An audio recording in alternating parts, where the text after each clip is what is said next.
How can we decide what's true? This is the event description, so it might be familiar. If you look at, we're not going to get into the whole epistemology of what constitutes knowledge, which is what I was originally going to do. But in light of our recently sort of changed agenda, or sort of formed agenda starting in mid-January, I want to talk about, a little bit about what makes things more likely to be true, versus less likely to be true. And I Mhm. will, say that I don't think it's wise to think that something is true with 100% certainty because that closes down our mind to the possibility that we might be wrong. And every single human on Earth, every single being on Earth probably has misunderstandings about something. And if our mind isn't open that we have a misunderstanding, then we don't learn why we're wrong and we don't improve. And that's why the FTI's first intention says to seek truth rather than to seek to be right, which is confirmation bias, which we all have as well. And most people have a lot of confirmation bias. They would rather be right than find a new truth. I like to say, though, when you admit you're wrong with good judgment, you're immediately right again. You're more right than you were before. The only time you're ever truly wrong is when everyone around you realizes you're wrong and you refuse to admit it. And that is usually the result of egotism or just very strong misunderstanding or confirmation bias. So let's try to seek truth together. And I basically agree that there's not a clear consensus on that, but for the most of tonight, what I'm going to be talking about is Bayesian epistemology, which means we're going to try to find what's more likely to be the truth. I don't think that any of us knows the actual truth with 100% certainty, like I said. So we're going to try to look at, you know, what do we think is more likely to be true than less likely to be true, and why do we have a good reason for believing that? I would argue that um, the first half of critical thinking, which is part of the third intention of the Freethinker Institute, is to be able to discern fact from fiction. And the second half is to decide wisdom from folly, what's wise versus unwise. And so today we're going to talk a little bit more on what makes trust sources trustworthy, which is, I think, it kind of touches on both, to be honest, because if your wisdom is not based on truth, then you will end up making unwise decisions, thinking they're wise decisions on a regular basis. And so being grounded in truth is really important. So, um, that said, if anyone's interested in why I'm a Bayesian epistemologist, I will share an essay supporting that in the chat. Um, and yeah, Daddy's in the middle of a meeting, honey. Yeah, that's awesome. This is for you. Okay. Yep, I'll get the top. Sorry, my 8-year-old daughters. I'll put this in the chat so that anyone interested in the topic can have a view and comments. It's open to comments, so you're welcome to comment in the doc, and then I'll generally respond to them. And later in mid-January, we're going to start doing a series of conversations about facts related to politically contentious topics. And so we'll actually have a working session at this time on a Tuesday evening where people from various perspectives will present a fact and then try to defend that fact. And then people will be able to openly criticize the fact. And I'm going to go into the template for that at the end of the presentation, so that when we get into the Q&A, we can both talk about the template for how do we come to believe something is uh, true, in kind of as a process of coming to believe that something is true when it is a contentious fact. And I think that's really important today, as Sono was talking about. Telling the difference between fact and fiction was already hard before the advent of LLMs and AI. Now with AI, it's getting harder and harder, and that's only going to get more difficult until some entrepreneur figures out how to help people better discern fact from fiction and wisdom from folly, which is, um, uh, what's you know hopefully going to happen. So that said, I'm going to talk first about authority and expertise, and so I'm going to go through a bunch of criteria in a hopefully thoughtful order. about the different things that will make a source for a purported fact to be more or less likely true. So, first of all, a lot of things shared on social media have no reference made to who the author was or where the fact came from. That is very suspect, or as the young people would say, sus. So the question is like, who is saying this thing? Are they qualified to say it? Is it a real person or organization, or just someone anonymously sharing something that they want to be true, and they may believe is true, but they have no actual reason for believing it's true other than that they really, really want it to be true, which I see a lot of people share things that they really, really want to be true, but they just don't seem to have any basis in reality that can be justified. Um, Okay. Can you be by Thanks, Ethan. That was really nice of you. We get Zoom bombers here, and some people don't like the truth as much as the rest of us. And it's, fair to criticize the truth when the truth is not your confirmation bias's answer. And unfortunately, that will make that person suffer much more than the rest of us who are trying to seek truth. So, that said, if no one can put their name and reputation on the line for saying that thing, why should we believe that it's true? It's pretty suspicious thing to not put an identifiable source with some level of credibility, even if the credibility is just look here for the facts and pointing to a place of credibility that you can find the facts to learn about something new. So next is evidence and sources. So facts need some sort of proof. You should generally show the sources. Opinions are not necessarily facts, and I hate that that needs to be stated, but in the modern world it does. An opinion is just a belief. A fact is something that is true about objective reality, and I realize that we're philosophers amongst us. People will argue whether or not we live in an objective reality and whether there is one or not.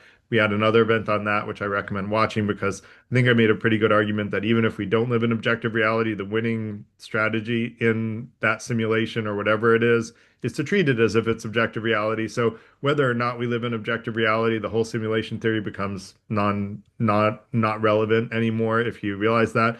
And so facts do matter because if you're not aligned with objective reality, I like to say the truth bends, like reality bends its will to no person. No matter how many people think that something is true, if it's not actually true, it will come back to haunt those people one way or another. So, um, credible facts come from sources. So, what are those sources? Are there data? Is there data? Are there studies? Are there documents of direct evidence? There's a big difference from someone saying, I want this to be true and therefore it's true, or just simply saying this is true and asserting that it's true. An assertion that something's true is obviously not evidence or proof that it's true. And so you want to ask, what's the evidence? Especially before you get emotional, because a lot of people make emotional arguments that turn out not to hold water. So if something is not common knowledge and there's no source given for the fact, it's very likely that that fact is fabricated, or it's very possible, I should say, that the fact is fabricated. And I would probably say more often than not, if it's not common knowledge and there's no source for the fact, it's less likely that that fact is true or that opinion is a fact. And so, for example, an independent news network that has a fact-checking department will, when they say something is true, there's a lot of credibility going behind that because they have a whole reputation to lose. And if they lose that reputation, they lose their business. And so those independent news networks or those news networks, because they're not all independent, that have fact-checking departments, when they say something, it's credible. Now, I will note that America's largest cable news network, Fox News, is not in that list. They do not have a formal, official, objective fact-checking network, and in fact, in a lawsuit that they lost against Dominion for their lies about the voting machines. They said in internal documents that, first of all, they call themselves an entertainment network, not a news network.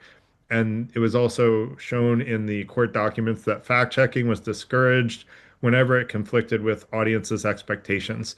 So they're not only not fact checking, they're actively avoiding facts that they know don't feed the confirmation bias of their audience, which is a very dangerous source to get information from. I've watched a fair amount of Fox News, and it makes me upset when I watch it. But then what I do is I calm down, I fact check it, and I find they've either twisted the facts or they've lied outright. And I have yet to be emotionally affected by Fox in a way that turned out to be based on an actual true reason that I should have been outraged. But I have been outraged, although it didn't last long. That said, sourceless facts that don't come from the basic takeaway is that sourceless facts that don't come from well-established, rigorous processes for fact checking are not trustworthy. Next is transparency and accountability. Can the person be contacted that shared that fact? Do they leave a trail for a way to get in touch with them in case they're wrong? And if someone is able to present accurate evidence that they are wrong, and if that happens, do they admit their mistakes? Do they have a process for admitting their mistakes? And do they have corrections that are visible as a source of information? Trustworthy sources aren't hiding their mistakes. They tell you who they are, how to reach them, and if they got something wrong, they admit it. They have a web page or something dedicated to correcting mistakes. Um, and they will listen to it when credible people point out their mistakes. If a source pretends it's never wrong or never admits it's wrong, that's usually denial. Or at worse, they are completely misrepresenting something. So if you don't see a process by which the source of facts makes corrections and evidence says that and evidence that they've made corrections in the past, then it's probably not that likely to be a trustworthy source. So look for evidence that they've corrected past mistakes to know that they're trustworthy. Next is bias and incentives. What do they want? Who benefits from what they're saying? And is there bias that's admitted? Every source has some bias. Even independent sources I found don't want to share um, facts that will make them seem left wing or right wing, to use the examples in the US, which I'm most familiar with. And so the question is, are they honest about their bias? Do they admit their bias? I've met people where I said, "Oh, well, this source is biased according to the companies whose whole job it is to mention who has bias in the reporting says, no, they don't have that bias." Well, then it's not even this necessarily the source admitting the not admitting the bias, but it's the consumer of that source's information that doesn't admit their bias. So, really it's important to know, do they have a rigorous process for fact checking? Because just because the source is biased doesn't mean that they're not telling the truth. It might just mean that they're only telling the truth that has their bias. As long as they have high levels of credibility, which you can also check on websites these days.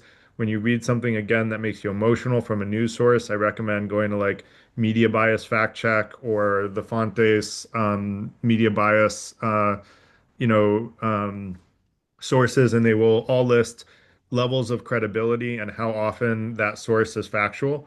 And if they're not mostly factual or highly factual, then I would take with a grain of salt anything that's written by them. Um, and The thing that should get us all believing the credibility of a source, which this doesn't really happen in left wing, right wing, or mainstream news very often, is a source that actually admits things that are against their own bias. And that's super rare. We in the FTI do that on a regular basis because, I side with Trump, even though I disagree with him a lot. I think, he stood up to China, and I think that was a good thing to do. I don't agree with the way that he did it, and I don't think it's been effective. But I'm glad that someone actually had the guts to say, "Look, we shouldn't be supporting an authoritarian regime."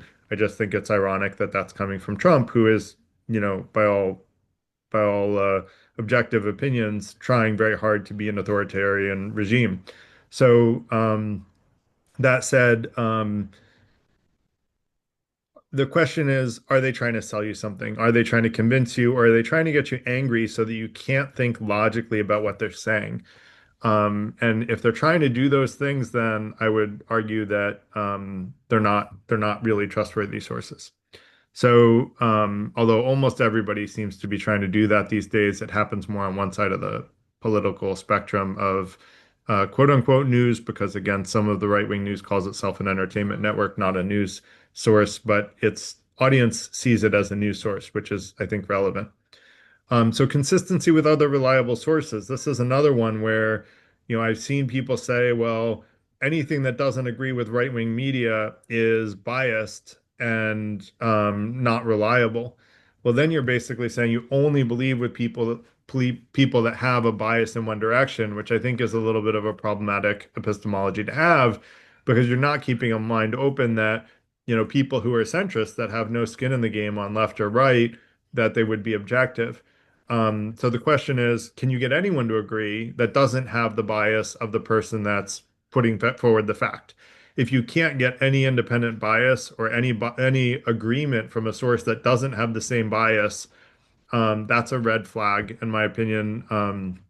Because most of us, I think everybody really, and I've asked a lot of my Trump supporter friends, and members here in the FTI, that are Trump supporters, do you seek truth? And they will all say yes. I think every human being seeks truth. While I think some of my friends that are Trump supporters believe things are true that I don't think are true, that's the whole point of our, exercises that we're going to start going into on a regular basis and spending a lot of time on, is to see, like, if we both listen to each other with an open mind, who can defend their positions better, and who can, understand better where the other group is coming from, to see if maybe I should be changing my mind, maybe they should be changing their mind. I honestly don't know until we go through the fact finding, because sometimes it's hard for me to like understand the perspective given the things that I know. And so that's why I think exchange of information is so important, because most of the conversations I see happen between Trump and non-Trump people get emotional right away, and they don't get into fact finding. Here at the FTI, what we're going to do is fact finding with both the Trump perspective and the non-Trump perspective in mind, and any other perspectives are welcome to jump in the mix there too. Um, so think that's enough of that. So next is timeline and context. Is it current? Some facts are temporary and are overridden by future facts. So if someone gives a fact that is outdated, there are a lot of things about just about any point in history that we've learned are not true. And as time goes on, we learn more and more. If someone's giving outdated facts or old information and presenting it as if it's still current, chances are good they don't know about the more current knowledge. So, for example, a lot of people cite Libet's experiment, since we have a big philosophy community. Libet's experiments as essentially proving that free will is false and that determinism is right, because the decisions are made after the conscious mind, or before the conscious mind is aware of it. But he's actually since had more recent experiments that show that there's conscious veto power, even after the conscious mind is aware of it. Hello? Oh, Um, how are you? so I think we will remove Keelan for being disruptive, and we'll see how many more of these people who seem to, it's funny how people get their entertainment these days. I just don't really see how that like, I think I've heard some of them have YouTube channels, and that's how they make their money, is by Zoom bombing people's meetups. So it's interesting way to spend your time. But um I so think he just got a phone call. he was not wearing pants. Oh, okay. I didn't Yeah. see it. Oh, Yeah. So excuse that me. seemed, yeah, Rule seemed number pretty one, clear that he must wear was a Zoom pants. bomber. And why would you go off mute to get a phone call? So seemed pretty unlikely. But apologies if he was a real person not wearing pants that wanted to be on video walking away from the camera. Um, so um, so basically, citing the old Cabbage. experiment is either dishonest or lacking in current knowledge on the subject. I always like to give people the benefit of the doubt that they just don't know. And so I introduce them to the new knowledge if I see that happening, and then see whether or not they can acknowledge that that new knowledge is relevant and may make the old knowledge outdated.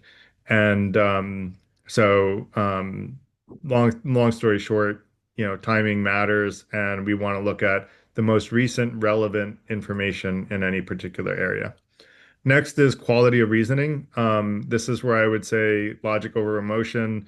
The longer description of the first intention is where we say we use both reason and intuition to come to truth and fairness.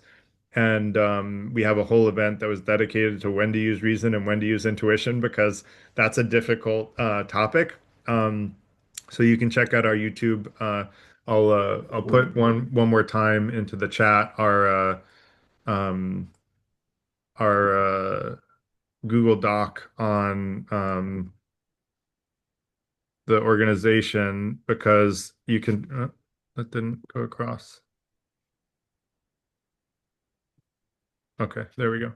So we basically yeah, we covered that in whether to use re when to use reason versus intuition in a past event. So um having good arguments, good logical arguments is much more convincing and should be much more convincing to us where people aren't trying to emotionally manipulate us.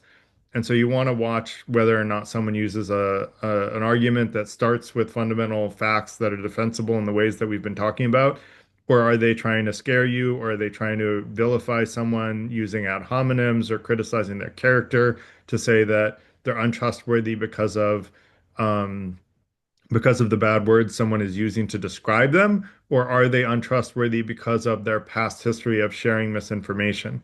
The latter is not an ad hominem. The former, where you're insulting someone's character without, where you're insulting someone's character directly rather than pointing out wrongdoing, is not, you want to focus on people that focus on the facts. And if they're trying to make you emotional, that's a good reason to be more skeptical. You want those logical arguments. So takeaway is trust sources that convince with clear logic, not emotion or insults and vilification, which is one of the foremost things that I try to do in our presentations in the FTI, and I think our guests always try to do as well, is to convince with logic, not emotion.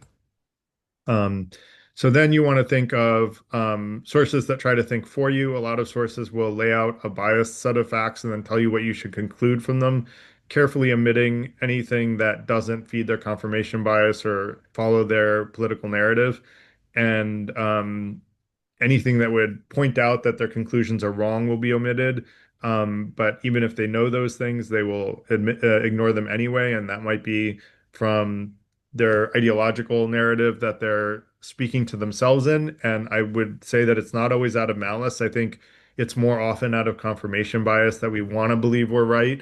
And sometimes we'll justify and rationalize that the information that proves us wrong just can't possibly rewrite because I feel so strongly about this that I just can't imagine another possibility because some people grew up in environments where they've been told how to think so much. And this is both true with people that I know that are liberals and people that are conservatives.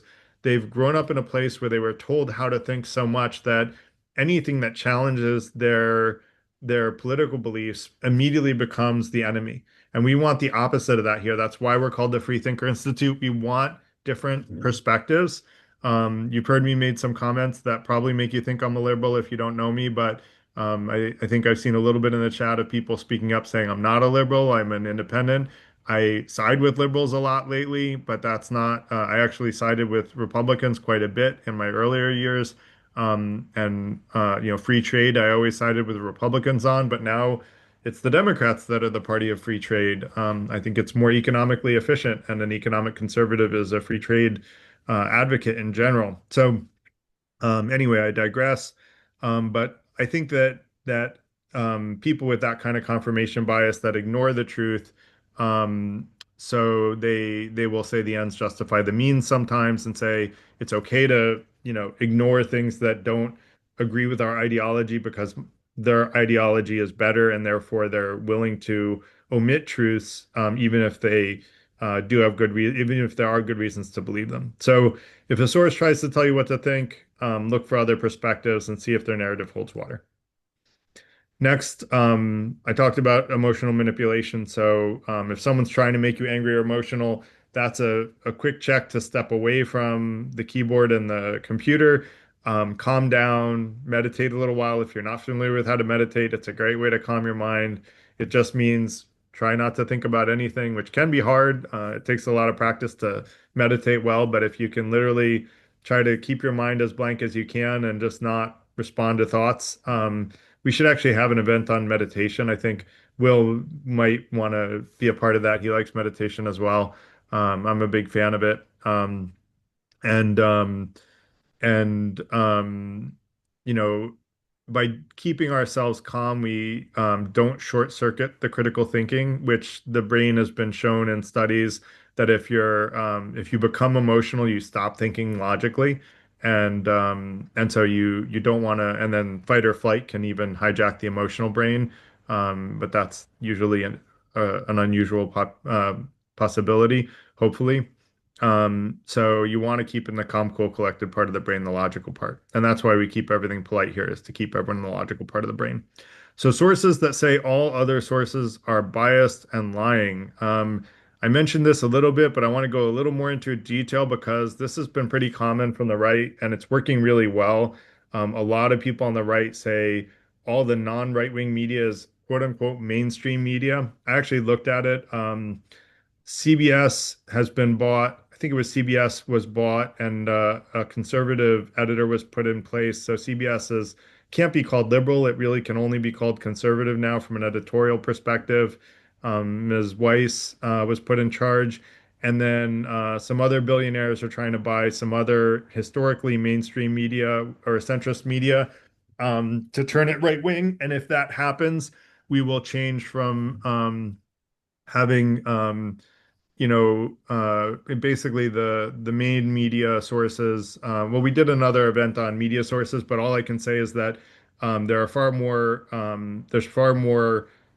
conservative based media sources in terms of followership than there are liberal based sources, and it'll switch to something like 30% to 4% or something like that if these acquisitions go through, which they probably will under a Trump administration.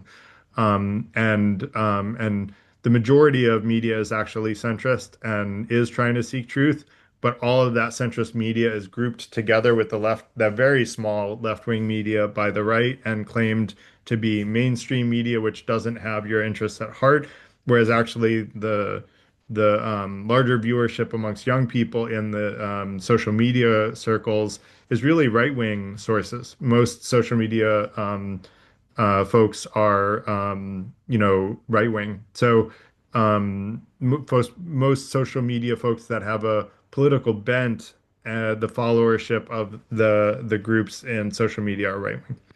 So I do think that there could be some projection going on in the right wing media, calling all other media uh, you know, biased against them because my examples of auditing right-wing media have, like I said, watching a lot of Fox News and fact checking it, found that they are either like blatantly lying, which they've been caught for in court, as we mentioned, with a 700 and something million dollar lawsuit, if I remember right, or they are just really, stretching the truth a lot. The takeaway is if someone says everybody's a liar but me, the person saying everybody's a liar but me is most likely to be the liar. So you really shouldn't believe that narrative. I don't mind, like, watch Fox News, totally fine, but fact check it. Check whether or not what it's saying holds water. Check whether there's an independent source that can corroborate that. And it's really hard to say that every centrist person has a left-wing bent because they're considered centrist by most of the world and most of the country. So, it's a little bit hard to argue that they're left wing when the majority of news followers are actually following centrist news, as it's described by most people. So, um, next, the 30-second credibility test, because I covered a lot of stuff.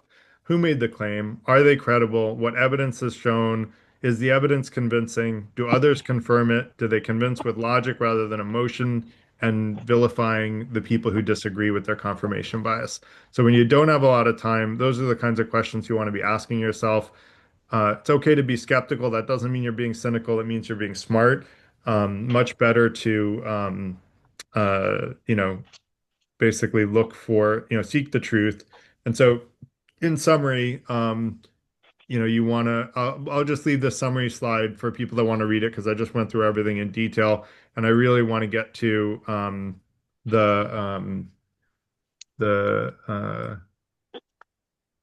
the format of our Trump and non-Trump fact finding.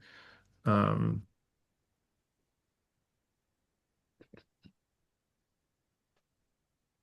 Here we go.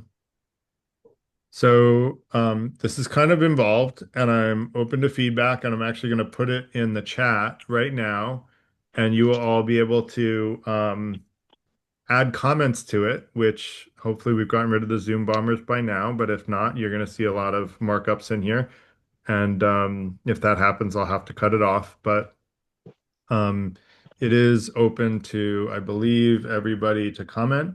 And so basically, the idea is we don't come to conclusions, and nothing is valid until we follow the facts and stated assumptions.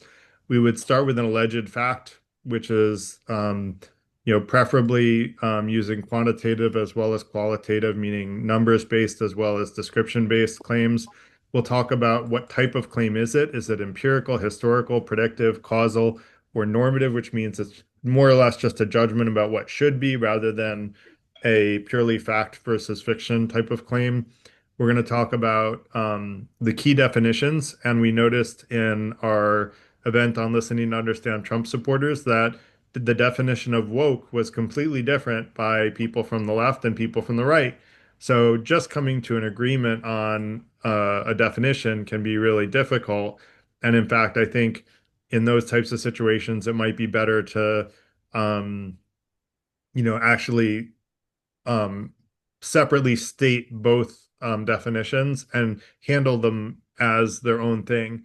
Because I would actually argue that the definition of woke by the right, I'm very much against. And I think most people on the left would be very much against too. The definition of woke on the left, I would argue even most people on the right would probably be for. It's just a matter of the fact that they're both defining woke in completely different ways. And we found that to be true in a lot of our past events when we talked about DEI. Most of the conservatives agreed with what DEI is trying to be, but they disagreed with whether or not it's being implemented that way. And so I think same thing with critical race theory. So we have to get down to the source facts of why people believe what they believe about these things. Otherwise, we're just going to be looking at the surface level opinions, which are not really the source facts that make us come to our conclusions. So the purpose of these events starting in mid-January will be look at those source facts, who can defend those sources of the source facts, and which ones are the most defensible. And so this template is trying to get at that. So we're going to have the different definitions, and if there are really deviating definitions, I'm going to suggest that we split them into two different facts. Um, Next is the time frame relevant to the facts. And let me just see, someone's not on mute, so if you can go on mute if you're not talking. Um, the next thing is geographic scope that's relevant. The source of the alleged fact, is the fact disputed? If the fact is not disputed, we don't need to go any further. Like that's enough, right? If everybody agrees and no one disagrees, then that's enough. Now, if it's disputed, I want to hear perspective number one. Let's call this the Trump supporter perspective, because that's the one that I want to hear the most, quite frankly. I want to hear why they feel the source is either trustworthy or untrustworthy and identify whether or not, and then I put a summary of the things that I just went over about whether a source is trustworthy, is it identifiable, et cetera, everything I just went over. And then incentive and power dynamics, who benefits, all the stuff that I just went over there too. And then what is the likelihood of truth from that perspective? Now, the Trump supporter might say, well, this is 90% likely to be true. Or maybe they'll say, well, I think it's 75% likely to be true or 99.99%. Well, those are very different conversations about each one. So I want to get quantitative about this. Now, none of us know the exact percentage, right? All we can do is guesstimate what we think is the likelihood that it's true. Now, then we would want to say, and we can do this by asking ChatGPT this question, what would experts in this field say the likelihood of this being true is? Um, and I think that's a relevant thing to know, for people who study something, as academics. Now, mind you, if people that have come to my events for a long time know that I disagree with academics very often. So like like probably like half of my presentations are disagreeing with academics on stuff, and I often don't have the academic qualifications to disagree with them. I think I have better arguments in a lot of the cases, but time will tell whether or not that's true or not. I still think everyone's opinion is valid, even if you don't agree with the academics. That doesn't mean I'm not going to agree with you. I just care about whether or not someone has a really good argument and good objective reasons for believing what they believe. So then what does ChatGPT say that the average public person in the public believes something is likely to be true? And I think that's another interesting data point to see. Does a majority make right? No. And I like to, for people who try to argue there's no objective reality, I say, well, if there are three philosophers in front of a door and two say the door doesn't exist and it's closed and they try to walk through it, will they be able to walk through it? Well, clearly no. They're going to hit the door on their heads and they're going to realize that reality bends its will to no person. So majority doesn't make right, but since all of us are seeking truth, if a majority of the public and the majority of academics agree with something, maybe there's some credence to it, and we should give it a little bit more time and consideration than we might have been doing otherwise. So, what conclusions can we draw from this? And this is where we say, all right, given this fact and how likely we think it's true, what are the conclusions that we can draw from it? And I'm going to bring in a summary of the conclusion and then the other relevant facts that lead me to believe that that conclusion is true. And this is where you might bring in other facts that are laid out in this because, a conclusion doesn't usually come from just one fact. It usually comes from multiple. So we're going to lay that out. And then we're going to talk about what parts of our conclusion are value judgments and not really fact and fiction. They're more, I believe this because these are my values. And um, I would say like one that I would say is a values-based thing is, I know Christians that would say my values say being homosexual is unethical, right? And that would be their values-based opinion. It's not an objectively unethical thing, but they're entitled to believe that it's unethical. I would encourage them to talk to gay people because most of those religious people say, well, gay people choose to be gay, but I ask them whether or not they choose to be straight, and I can tell you I don't choose to be straight. This is just how I was born. I couldn't choose to be gay at all. And anyone that tells me that they can choose to be gay, for me, that's bi-curious. That's what it means if you can choose to be gay. So, but anyway, I'm digressing. I don't mean to do that. But then the rationale to say from these facts, these relevant facts and value judgments, this is my rationale for coming to the conclusion that I did. Now, this is all organized using headers, and I'll show you the way that it's organized. I tried to do it fairly thoughtfully. The other thing I like to do is to talk about anti-conclusions. What can we not conclude from this? And this can be from different perspectives. Um, uh, um, so someone could say, I don't want to give an example, but I'll just say this is like some people will draw a conclusion, other people, from a certain fact, but there are certain things that you would say like, okay, you might believe that, but there's a limit, right? And the limit is, well, I don't think anyone would draw this, greater conclusion from that fact. I'm not coming up with a great example off the top of my head. But that said, if anyone has one, I'm going to open it up oh, and then let me just show the summary. So in the summary, I like to use table of contents, and so you'll see what is the alleged fact, and it'll be written here, and then what does perspective one believe about that fact? What is the likelihood that they believe that it's true? Um, and then what is the conclusion? What are the conclusions and anti-conclusions that people feel like you can make from this fact and other facts? But primarily from this fact, but also from other facts. And so you can kind of look through this table of contents, get the high level summary, and anywhere that you want more detail, you just click here and then you go right to the detail. So I would love to know, that's the end of my presentation. I would love to know what people thought about the presentation. Was this helpful? Did you learn anything? And more importantly, to be honest, even though I really value everybody's opinion on the presentation, I want to know what people think about the template because trying to find a uniting set of facts and values, and I think we have a uniting set of values in the FTI six intentions because even if I come to different conclusions than Trump supporter friends of mine, like and Trump supporters that come to the event, we all generally agree on the six intentions. And so those are kind of our common values. And if anyone wants to know about the six intentions, raise your hand and I'll give you a quick demo of what they are with a visual explainer. But that said, I'm going to explain the next portion of the evening is basically covered through raising your hand if you want to start a new topic or a new make a new comment or start a new thread for a comment or a question, and limit comments or questions to 2 minutes or less.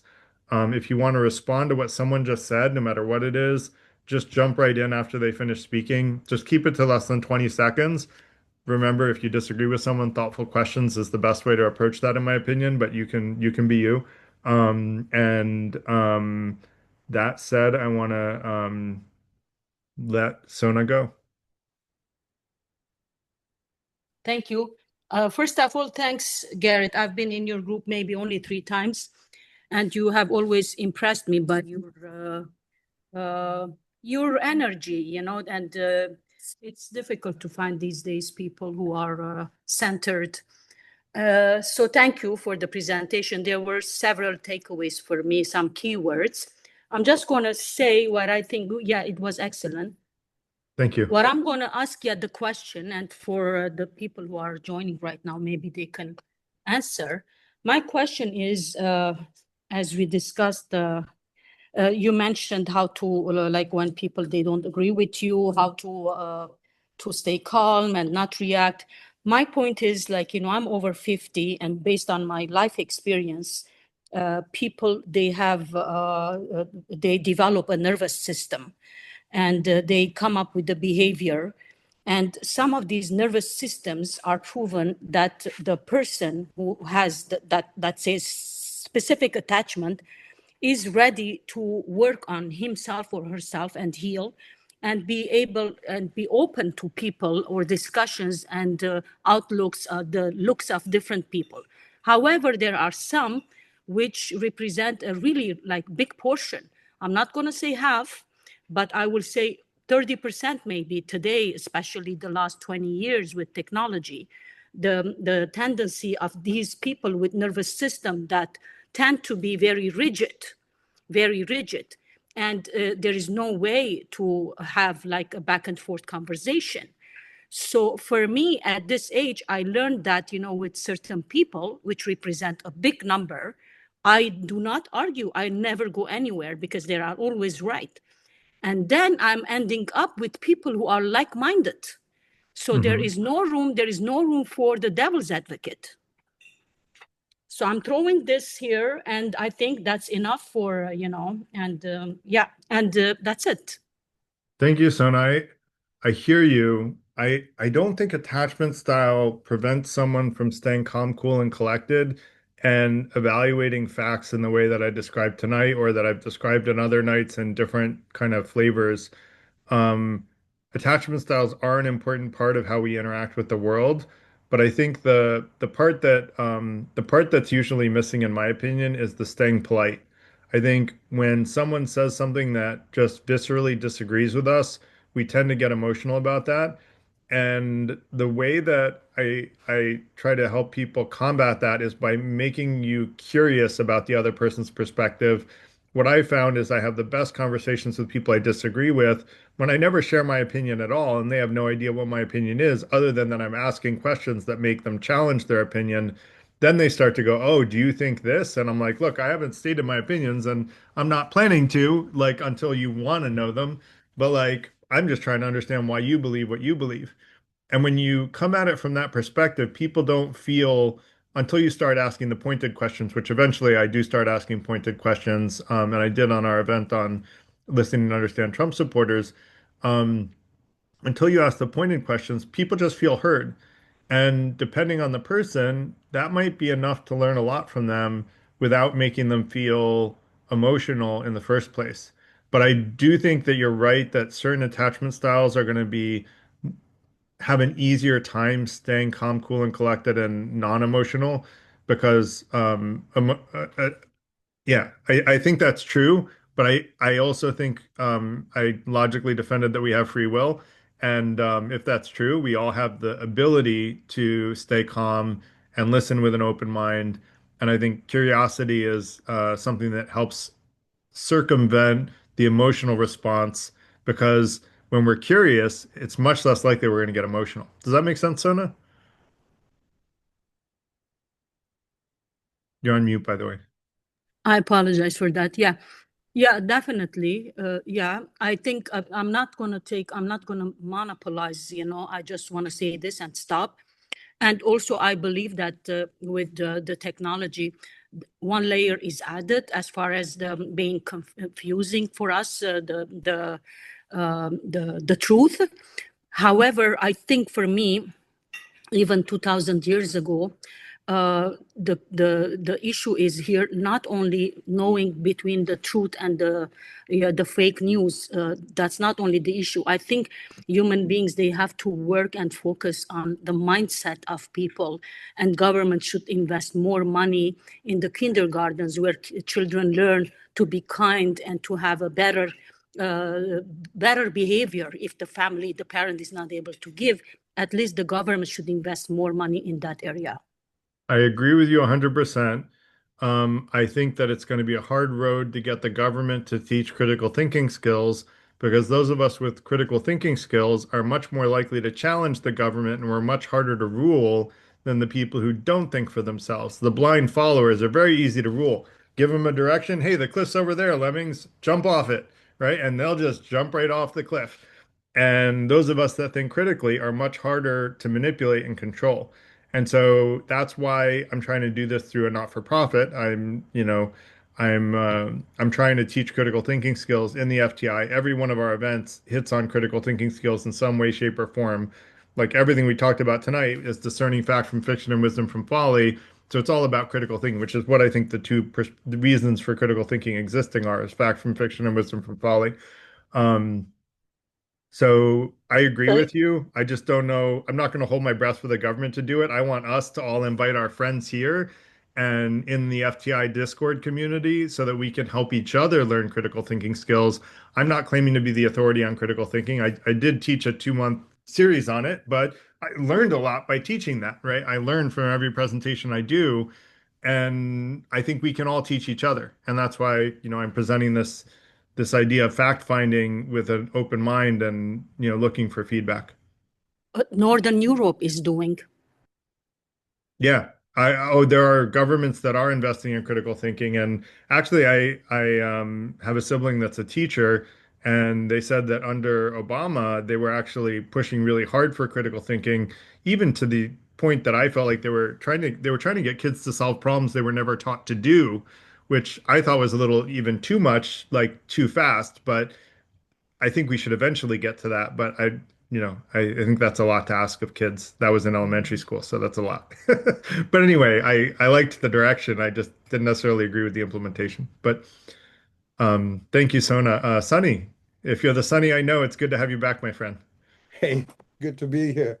As usual, you're so good in what you bring to us, but I had some difficulties, Please, respectfully, because I think on a foundational level, whenever information is presented to us, yes, you did mention you go to the experts and you want to make sure it's accurate and we need to know where it's coming from and you clearly created that left and right and pro-Trump and anti-Trump and Fox News and BBC. You didn't mention yeah. BBC, by the way.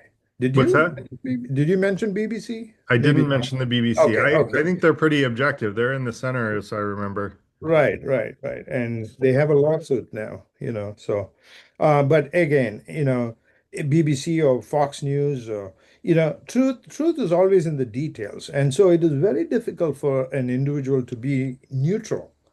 I'm sure all of us have heard about blind auditions.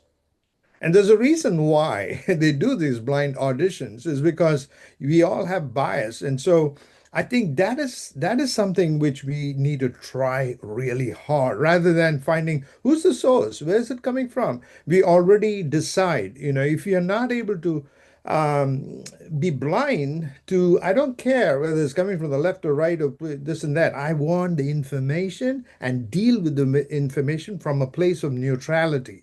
Staying calm, cool, and collected is important, but you also did a difference between reason and emotions, as if all emotions are wrong. Negative emotions are obviously negative because we need a lot of emotion.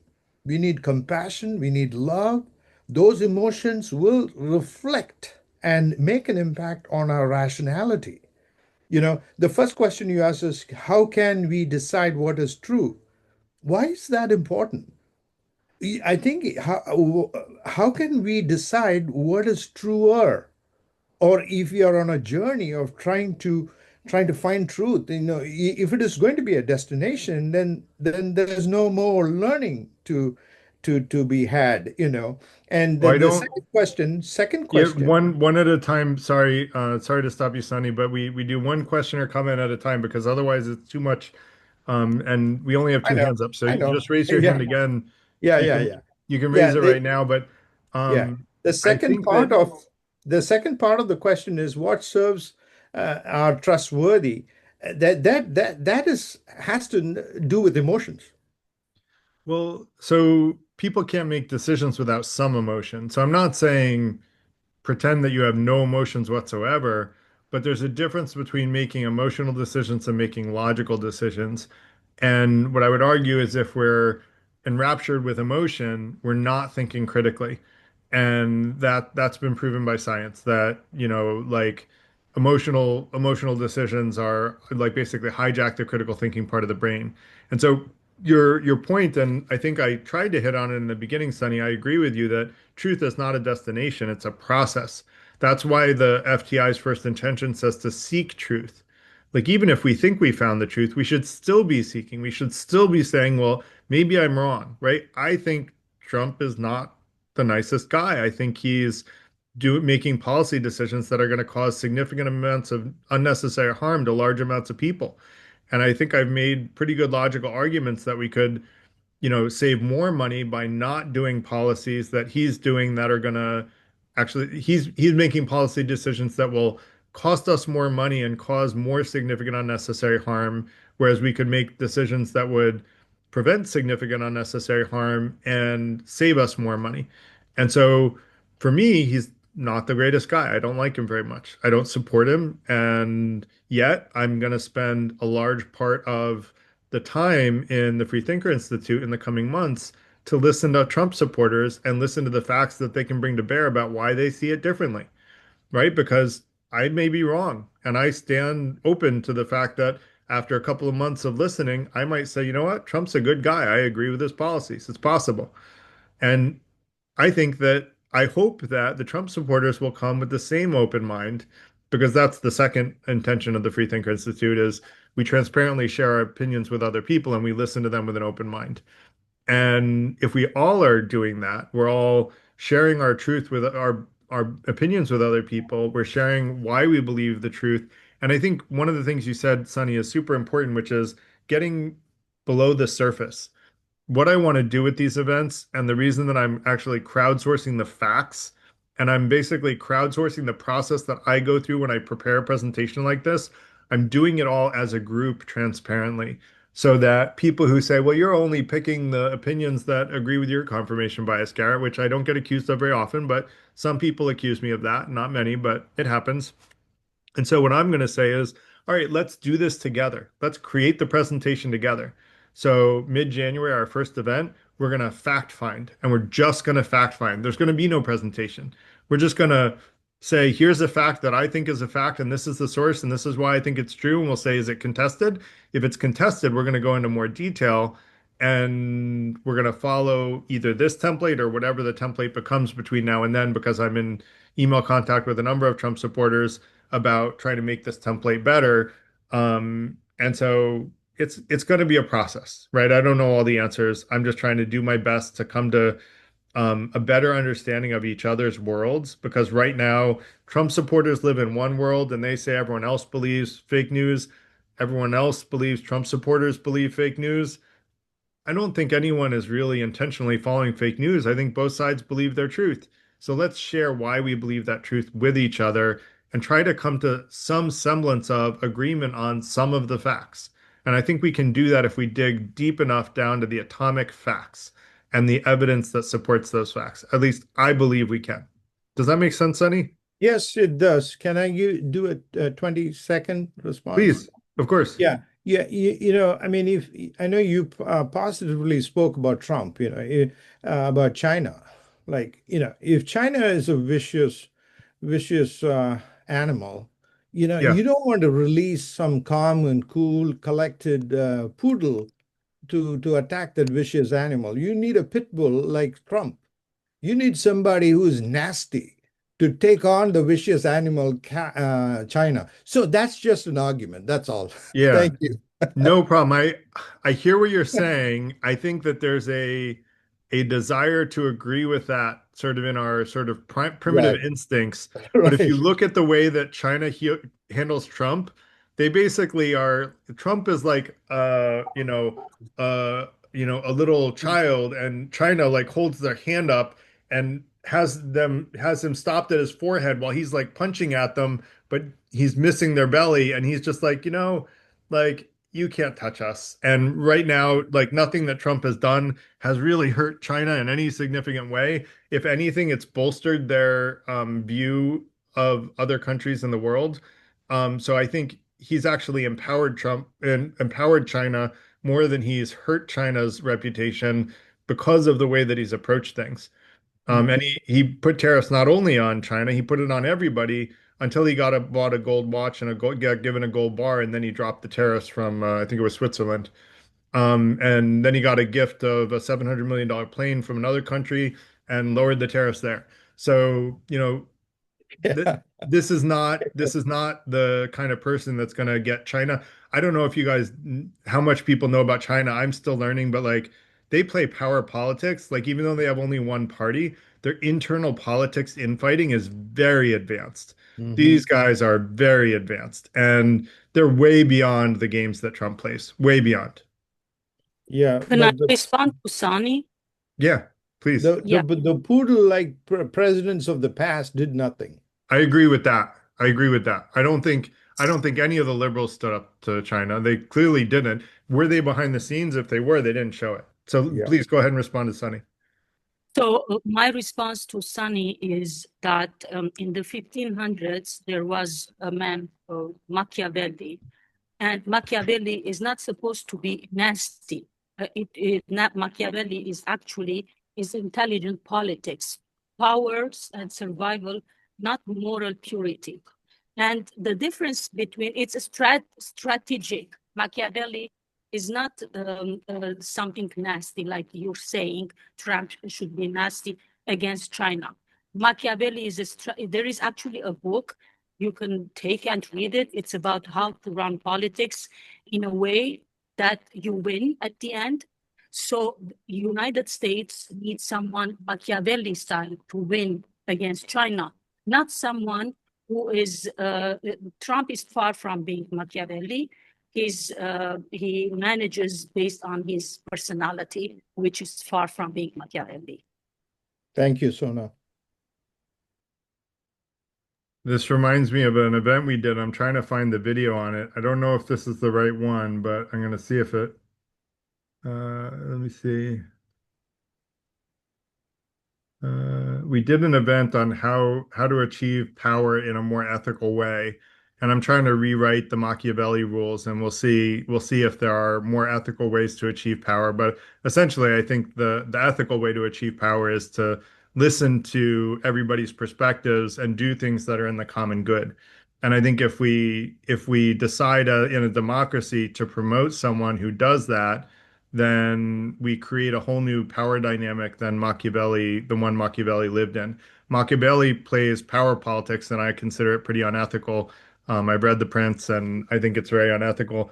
I've read the 48 Laws of Power by Mr. Green, and I haven't read all of it actually, but the ones that I've read are 50% unethical and 50%, good advice. So that said, anyone else want to respond before we go to Bart? All right, Bart, it's all you. Yeah, Robert Greene's 48 Laws of Power is phenomenal reading. That's good life advice right there. It's you'll just read it and you'll find it applicable to your job, to your maybe your spouse. Anyways, it's good stuff. I kind of wanted to just speak more, Garrett, to the idea of facts and truth. And I can't reiterate this point enough that many people didn't vote for Trump because like he had the truth.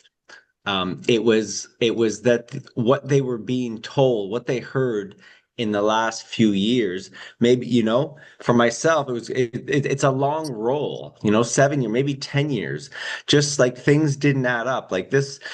I don't even want to go into examples, but just I didn't believe the other side, Right. and I was, and for my, again, I'm Canadian, but I did vote conservative for the first time in my life here, um, and I didn't even like Pierre Poilievre, he's not likable, but I wanted to punish liberals. I wanted to send a message that like don't like quit gaslighting us with all kinds of ridiculous policies or claims that are not true.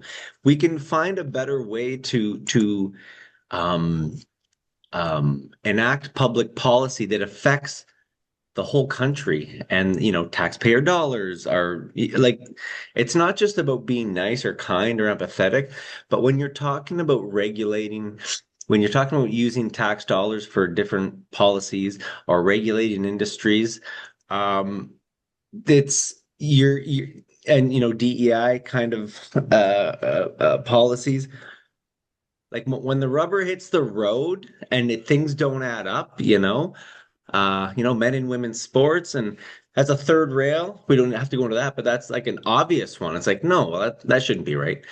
And so things like this, it's like, but these things are not true. We all know these things are not.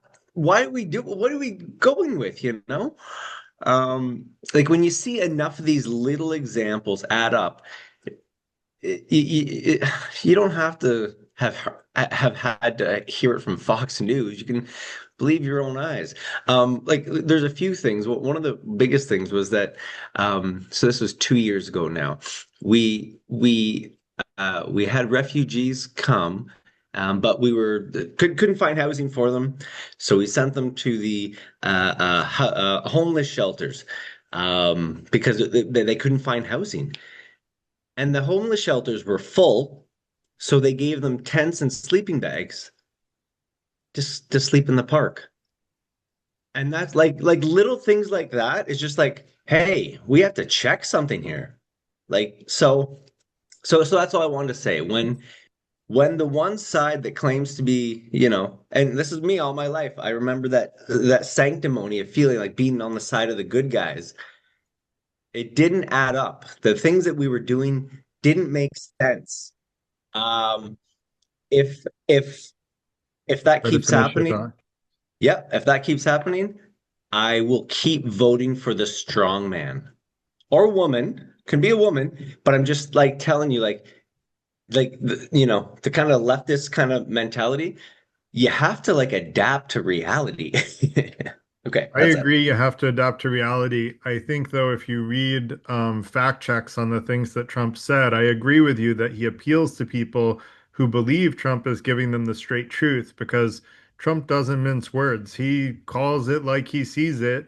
I just don't think he sees it straight. I think he told the coal miners he was going to get them jobs, their coal mining jobs back when there was no coal left in the mine. Well, clearly there was no way to get those people jobs back, and he didn't get their jobs back. But Yeah, they yeah, no, voted for him. Garrett, let me just say straight up, Trump is full of shit. We Okay. agree, Garrett. Yeah, man, Okay. we're good. Okay. We Like, agree on that. yeah, but I would still vote for him if this whole culture was swinging that way. Again, that's what I'm trying to Well, let you know. yeah, I would encourage you to, join us for and I am honored to say that you're amongst our regulars, and I'm happy about that. And I hope that you'll join us for these, Trump supporter, non-Trump supporter fact-finding sessions, and then the presentations that I hope will follow them once we get enough facts in a semblance of order. And then I would like to do that fact-finding process with you to see what leads you to believe that the perspective of the person you're supporting, meaning the conservatives, will leave us in a better place. Because I agree with you, we should be seeking truth. I agree with you that we should do things that are good for all citizens. Getting rid of healthcare for 22 million Americans, which is almost 10% of our population, I don't think is good for all citizens. And that is what Trump did, or is in the process of doing, as the laws carry out. Does that make sense? Yeah, yeah, it's important that these big policy decisions, and that's why it's so important to always tell the truth I on all agree. sides, and Yeah, because if you lose that trust, you're going to lose some of us moderates to the right. That's I kind of agree. like my And my that's warning. No, it's a good warning, and it's why, like, I've had difficulties with some of my very liberal friends who, when I say, look, we have to understand where Trump supporters are coming from and understand why they come to their beliefs, they get mad at me and they're like, no, you got to tell them they're wrong. And I'm like, that doesn't convince anyone of anything. Like, how does that help anyone? Right? I could say you're wrong and I'm right, ha ha, like, who's gonna learn from that? Like, that's not what life is about. Life is about learning from each other. And if it's not a two-way street, no one's going to be learning. So I'm going to keep it open on my side, and I hope everybody will in those events. Thank you, Bart. Great comments as always. David, how are you, sir? Hey, Good to see well, you I got a too. bit of a cold, if you can hear Oh, it. But sorry to hear anyway, that. yeah, well, there you have it. Yeah, Up here in Canada, it's pretty nippy. Of course, New York's getting it as well, so we're all suffering a little bit from the weather. yeah, Nonetheless, I like your idea of a template, sort of try to analyze claims of accurate. I prefer the word accuracy rather than truth, just because truth is sort of loaded. Accuracy is like, is it accurate or is it inaccurate? yeah. Anyway, I like that. But, I think the nice facts are the ones where you can actually verify relatively, concretely, because there's evidence directly pertaining to that fact. But I think a lot of the important stuff really is kind of, do you think what's going on will benefit the country overall, kind of thing? So, that kind of a question is really much harder. Like, or you can, because everyone's talking about Trump, never ends. But anyway, even in Canada, so you can say, is what Trump doing, like in this particular case, will it in the longer run, maybe in the short run, it seems like it's a bad idea. And a lot of people say this is a horrible idea, but you just don't know how it's going to work in the long run. I mean, there's a lot of stuff that we just don't know, that isn't kind of facts, like like a pure, is the Earth an oblate spheroid? Well, that one's kind of a nice, concrete, easy Now to you got resolve. 300,000 Americans that don't agree that's fact, David. There's a lot of contested Oh these yeah, days. but you can't spend time with the crazies. I I mean, I agree. otherwise you'll have no time. I No, mean, I'm one, sorry. I shouldn't have yeah, made the joke. yeah. No, I mean, Yeah. I like your lighthearted approach to things. It's the same. So Yeah, I have a lighthearted approach as well. you do. Yeah. So, but those are the easy ones. The hard ones are to say, this guy Trump is doing some wild stuff, but some of it probably will work, and some of it will backfire. And in that case, it's very hard to figure out, like maybe this guy's mad, but he's mad in a right way in some situations and not in other situations. Like the way he's chummy with, say, Putin, but maybe, he's a deal maker, and maybe what he's trying to do, I sold cars, you got to be chummy. And, like it's just hard to say for sure. It's easy to criticize, to have a strong opinion, but a lot of the time, the outcome is not obvious. That's all I have Yeah. to say.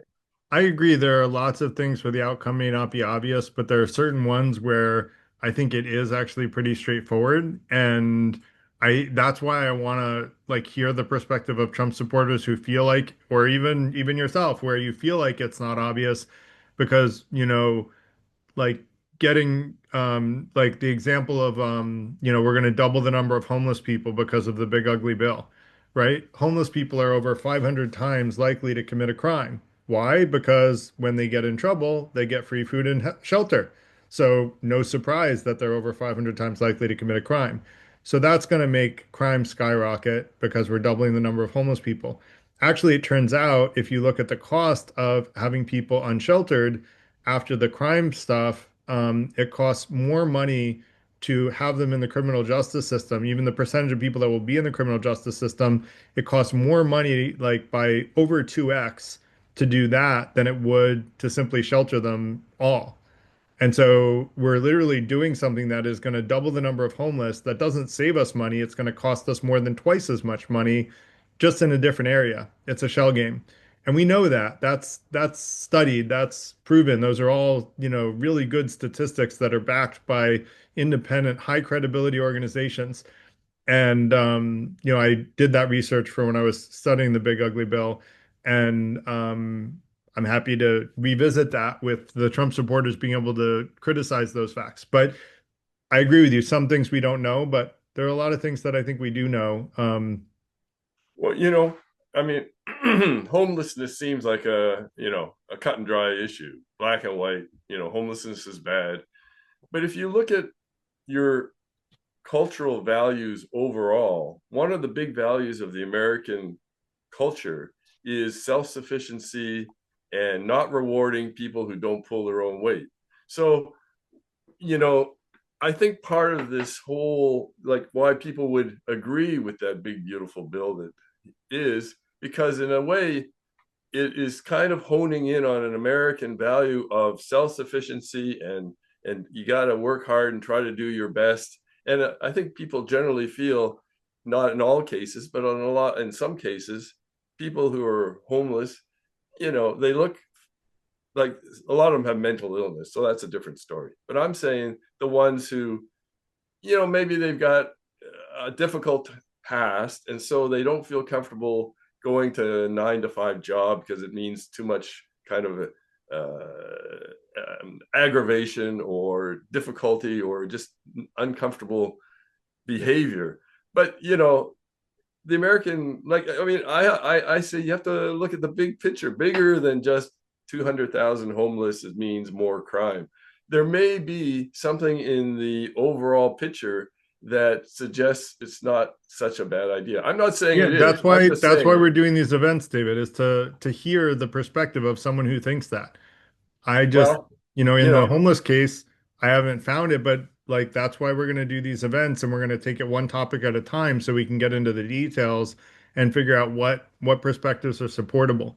Um, well, by the way, I I think a lot studied. of us Americans really think that we should support other people and help them grow, learn, develop, and we help people when they're down. And we think that pulling yourself up by the bootstraps isn't something that makes sense. If you grow up in a really socioeconomically downtrodden place, you should have someone give you a hand up instead of a push down and keep you down where you are. So a lot of us believe in those values. There are also people who believe that if someone's down, that's where they belong and they didn't get themselves out of the problem, I'm not going to help them get out of it. But I think that latter perspective usually comes from a place of scarcity, whereas, people who I think both perspectives exist in the US, and right now they're like at loggerheads. Yeah, I don't think it's quite that black and white. And also, I mean, in Canada here, we're more what you would call socialist. And, so we're more likely to help people perhaps than the States. But then, if you look at, say, Canada as a soft, easy place and United States as a tougher, harder place.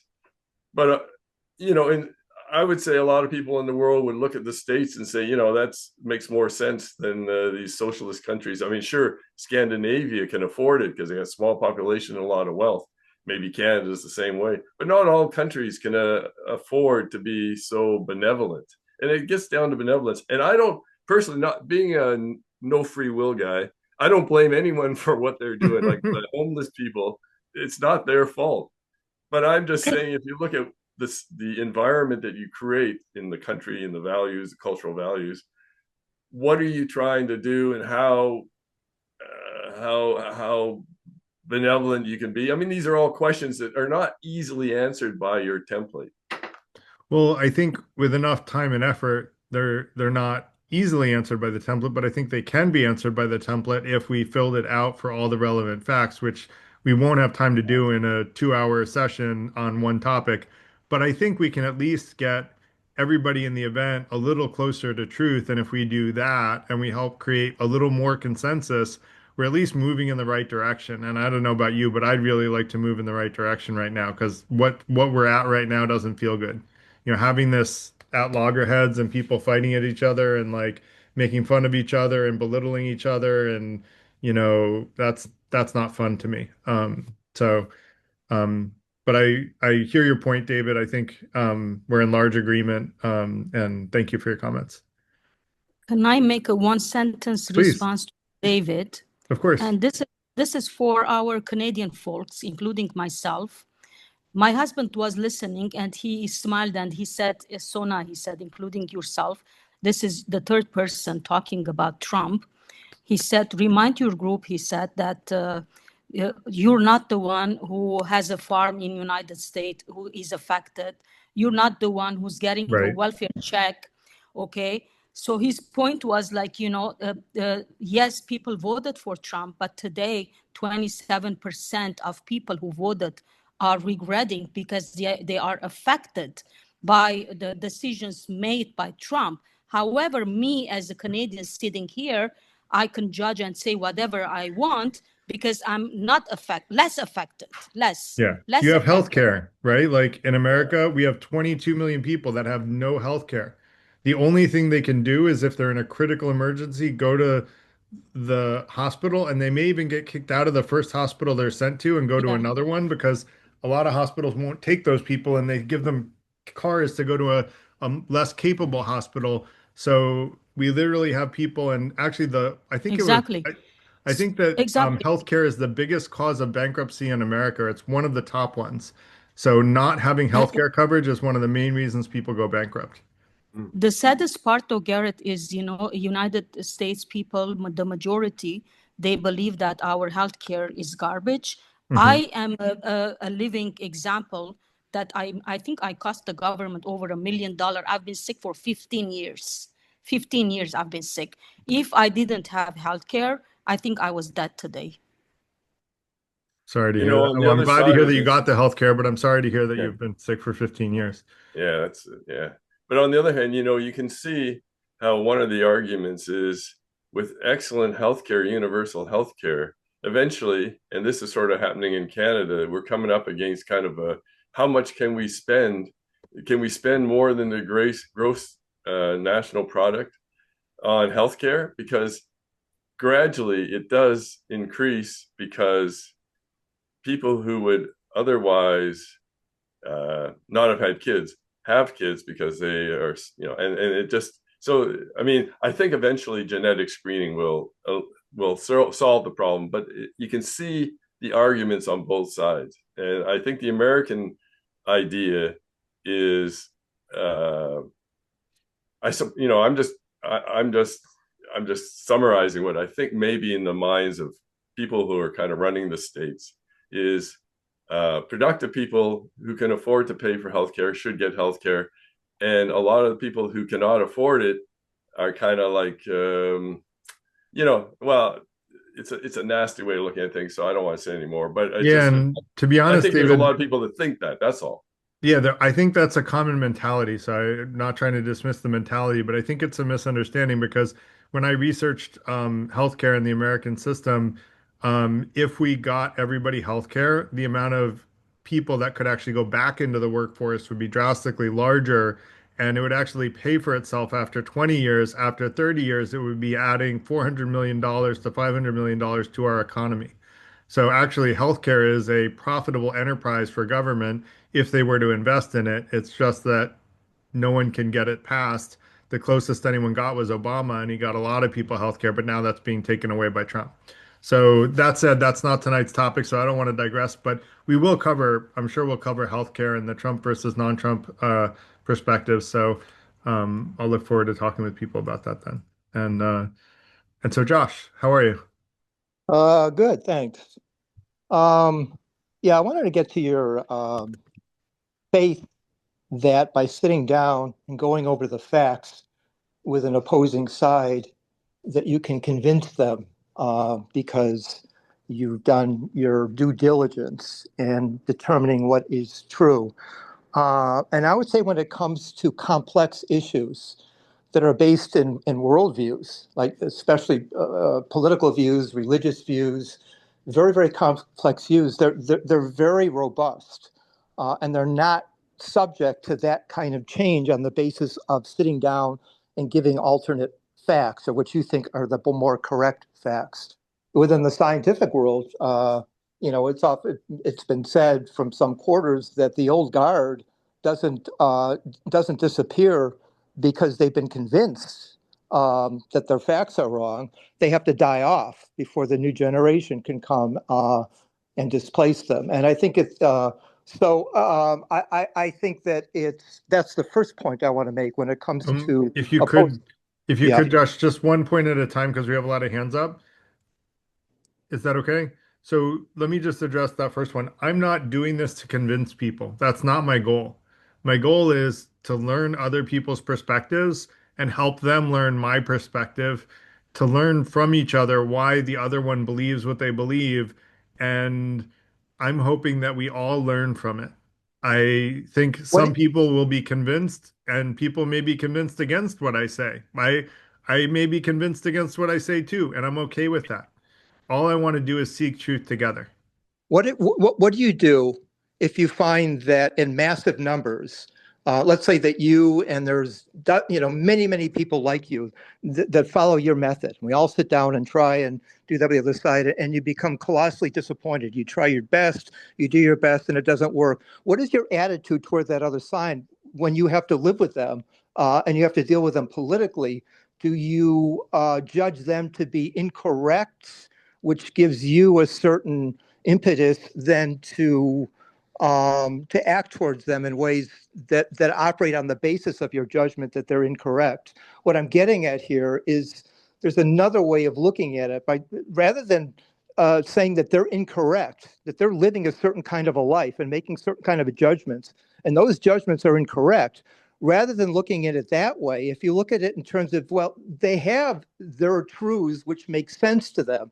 I'm not suggesting that a radical relativism, that their truths are just their truths and your truths are your truths. I'm saying your truths could be ultimately better and make more sense than theirs, but they have to be convinced in their own way, in their own time. And in the meantime, there could be a long period of time in which you've got two groups living in a country which is no longer a country anymore. It is now two different countries, and a part of it is now going through soft secession, that their view of the world becomes so different from the others that it's not even a question of determining the other side being wrong.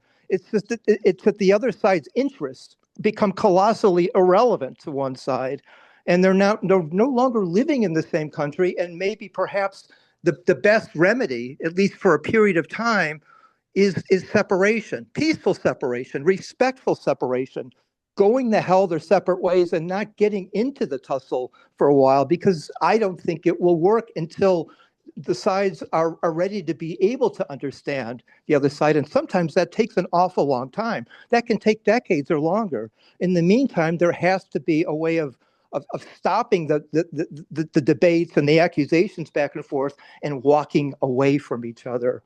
Have you heard accusations tonight, Josh?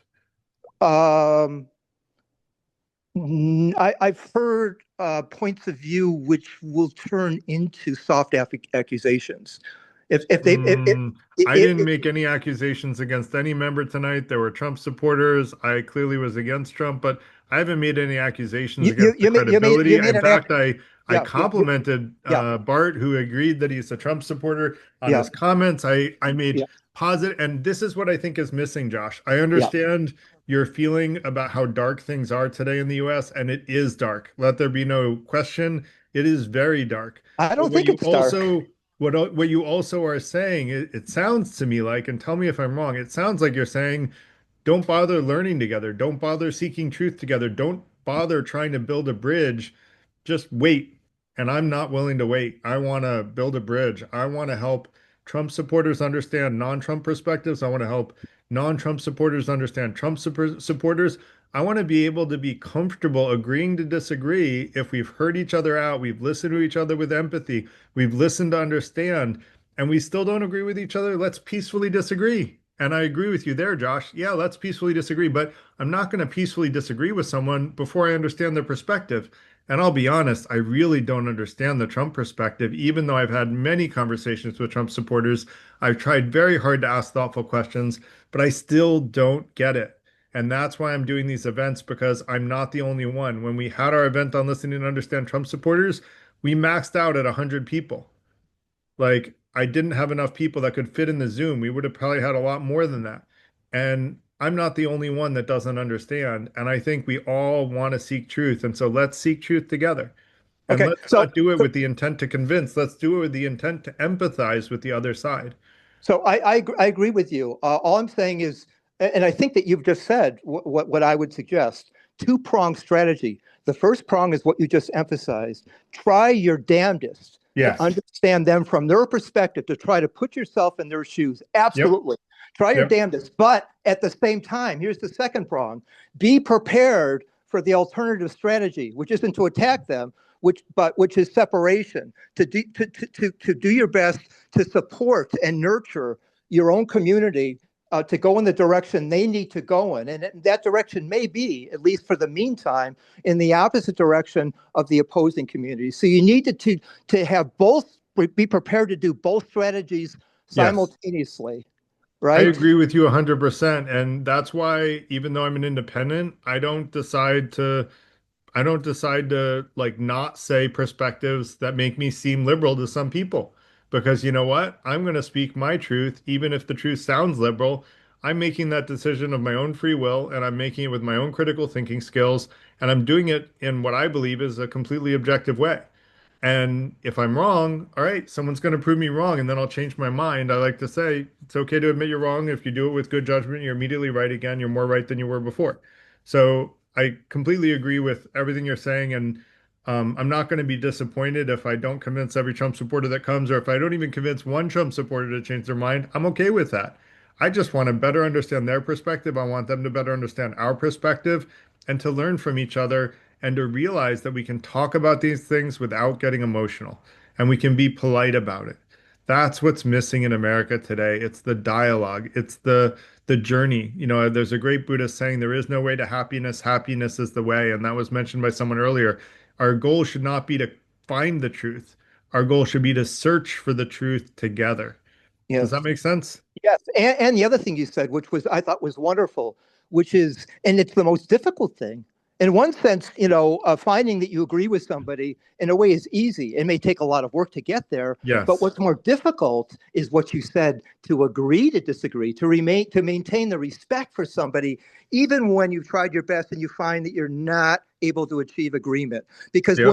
when you eliminate the demonization, that eliminates the ugliness. A lot of Yep. people think, well, no, we have to get to the point where we're all on the same page. Otherwise, the ugliness will continue indefinitely. But no, that's not necessarily the case. It's Yep. the elimination of what you said. It's the elimination of the demonization, and I agree. that doesn't require necessarily being on the same page.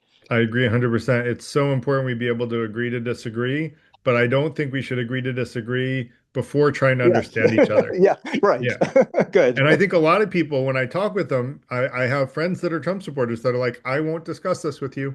I won't tell you why I like Trump. I won't go into it. Now, mind you, this is someone I have a business relationship with, so I get it. He doesn't want to hurt the business relationship by sharing his opinions, but he should know me well enough to know that I wouldn't be like that. But like, you know, I think everybody has that fear, right? That fear that I'm going to be Yeah. ostracized. And I think that fear is coming from a very real place. And I criticize liberals for the last 40 years for criticizing people for being racist, homophobic, xenophobic, transphobic, all these things, which, by the way, I don't think any of those are good things. But they've always said, if you believe any of those, you're a bad person. But they don't realize that some people grow up in a community where those things are just so innately true that just like those liberals say that they're bad, those communities said one or more of those things is absolutely true and no one should question it or think differently. And those liberals are forgetting that people come from that background. And without dialogue, one of my friends came from one of those backgrounds and then went to school in Boston. And then in Boston saw a whole new perspective and changed his political beliefs because he saw, hey, wait, there's a different way of treating people that are different from me. And I think it's so important we be exposed to those different perspectives. And that's part of what I want to create in the Freethinker Institute community is that bridging the gap of different backgrounds of all types of backgrounds, socioeconomic, race, belief, like everything, political, everything, and have one community where we seek truth and fairness together. And I won't be disappointed. I like to follow my own advice, Josh, which is don't stress, just do your best and accept the rest. So Good policy. thank you. Earl, how are you? Thank you, Garrett. I think what you're saying is you want to be able to debate the issues between both sides without burning down cities. Not even debate, Earl. I want to listen and I want them to listen and I want to listen to understand, listen with empathy. Not even debate, because debate feels combative to me already. I debated most of my life, and that's what I call the logic hammer. Debate is you're wrong, I'm right, and this is why. I don't want to debate. I want to listen. I want to understand, and I want to share transparently what I believe with a respectful person that treats me respectfully. Fair enough. I'm impressed by your program and the way you manage it. Usually on Tuesday nights, I live near Toronto, and I attend a philosophy group that's composed of actual people that sit in front of me, and I can see, this is a genuine body, as opposed to, with all due respect to online groups, you might all be my imagination. But well, there's a certain number of people that believe that everyone else is a figment of their imagination. They're the extreme solipsists, but I think they're wrong. You mentioned the BBC a few minutes ago. That's British Broadcasting Corporation. Yeah. And the most famous BBC program that Americans would be familiar with was the interview by Kathy Newman of Dr. Jordan Peterson, in which Dr. Jordan Peterson cut a few new holes in her carcass. Kathy Newman is an attack dog who's paid by the BBC to represent their left-wing views. The BBC is supported entirely by government funding, and they follow whatever left-wing government policy is in the UK. We have a similar organization in Canada called the Canadian Broadcasting Corporation. They get a subsidy from the Canadian government of $1.5 billion a year to spread the government gospel, highly left-wing. So you have to be really careful about what you listen to on the news around both our countries. I think it's called the Clown News Network. That's a major influence in the U.S. and and anything you hear on CNN is questionable.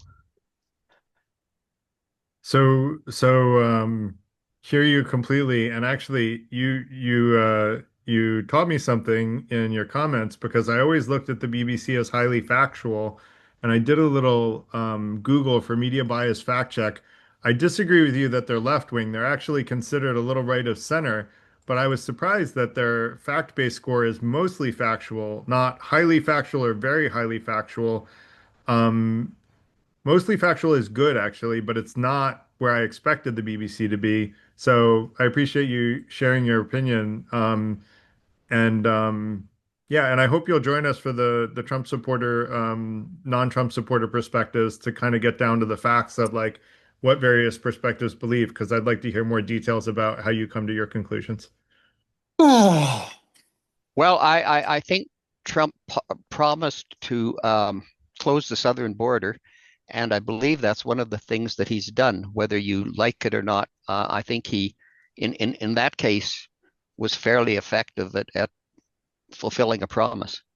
He did stop what I think was like a not good policy decision to allow people into the country before there was like a clear way of making sure that they belonged in the country. But unfortunately, that is not one of the biggest ways of people coming into the country historically. People overstaying visas is, and so there's still a lot of people coming into the U.S. illegally. But certainly, there's a lot of threats to those people because even U.S. citizens, not only immigrants, are being put in detention centers without due process. And I guess that's something that I think we should talk about immigration and like look at the pros and cons of the Trump perspective and do the pros outweigh the cons. I agree with you. He stopped a lot of immigration from the southern border. But I value like the rights of both Americans and anyone in the country to due process more than I do stopping the southern border. But that's an unfair comparison because they're separate things, but they both come along with Trump um and I don't know if any of us could have predicted that ICE would be doing what it is now. So I don't necessarily blame Trump supporters for that unless they continue to support him when it's happening. But that's anyway. But you're right. I agree with you. Is the long story short. He's definitely stopped a lot of immigration on the southern border.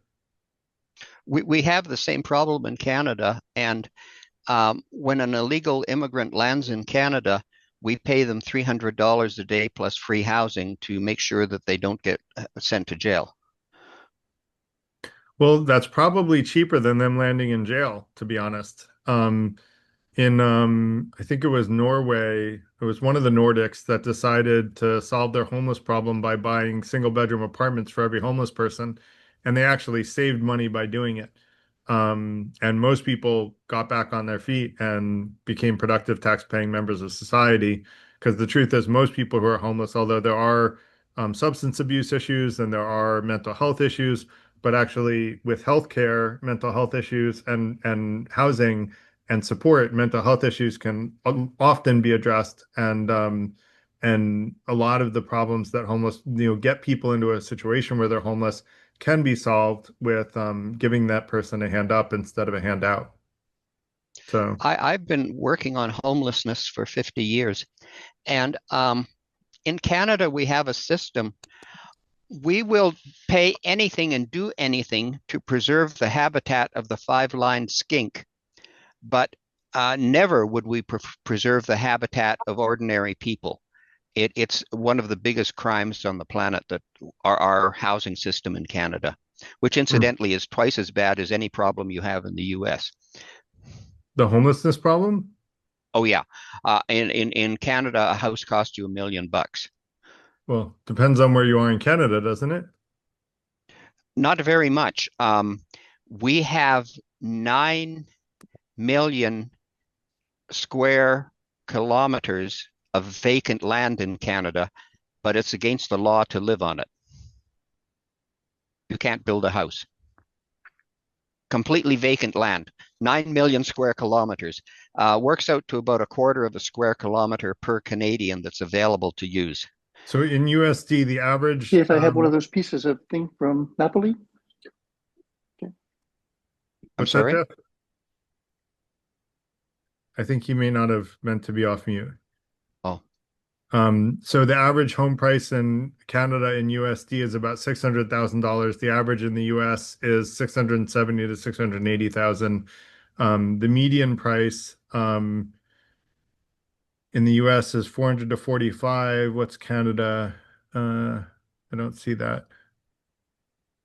I'm sorry. That was no, the median height price in average home price. I don't see median in Canada.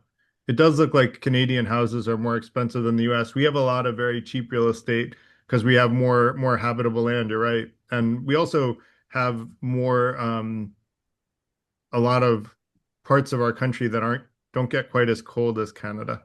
So that probably makes a difference. But Uh, interesting. the homes you're talking about, high-rise apartments, sell for $500,000. The price is collapsing as we speak, actually. But the cost to construct them is $900 a square foot, which for 1,000 square foot unit would cost you 900,000. Hmm. Yeah. But Well, on top of that, you have to pay the mortgage, which isn't tax deductible in Canada, and you have to pay condominium fees, which are 500 to 1,000 a month at a guess. yeah, I pay a lot more than that with some of mine, but it's all, I get it. It's a little hard. It's hard to make a full comparison between US and Canada because any one, any one area that's isolated doesn't take into account the overall whole because, you have, a lot of different factors, the fact that you don't have to pay for healthcare in Canada, like, is a big difference in economic power. But anyway, let's not digress on Canada versus the US. But I'm sorry to hear that the homeless problem is so difficult there. Hopefully there's a solution. I didn't get the chance to fact check the homeless numbers per capita in the US and Canada, but I'll try to do that. But I want to let Kareem go because we're at 8:42 and still have three hands. Thank Thanks. you, Thanks Garrett. for your comments, Earl. Really appreciate it. I just wanted to mention that in 1987, during the Reagan administration, the FCC ceased the fairness doctrine, which to that Yes. point had guaranteed that media would both rely on authoritative sources and come at issues from multiple perspectives. And this was during the time that cable news was rising in the United States. And in the absence of the fairness doctrine, and because media was competing with entertainment, because news was competing with entertainment on cable, news in the US became entertainment. And that has not ceased. The other factor is that the consideration of corporations as persons in the United States, persons having free speech, has given rise to a media environment that favors certain corporate interests and favors certain political interests when they serve corporate interests. And so you have in the States, when you arrive at an American airport, as soon as you're at the gate, MSNBC is on one channel, and another gate you've got Fox playing, and it's just highly ideological media. In every country that I'm aware of where this pattern has emerged, you get polarization. India used to have a sane media environment. Now it's utterly polarized. It looks like American media, and Indians are polarized. I'm in New Zealand now. I lived in the States for a long time, and here we don't have that environment. And when I turn on the news here, it really feels like factual news, and it's just wonderful and strange. I encourage you to look at SBS News out of Australia as a possible factual accounting. What I wanted to say in addition, if I have time, is that I don't think that, while I appreciate Garrett's approach, this is my first time in this group, I don't think it will be a successful approach. I think that the successful approach in the United States context is to have a public uprising to get money out of politics.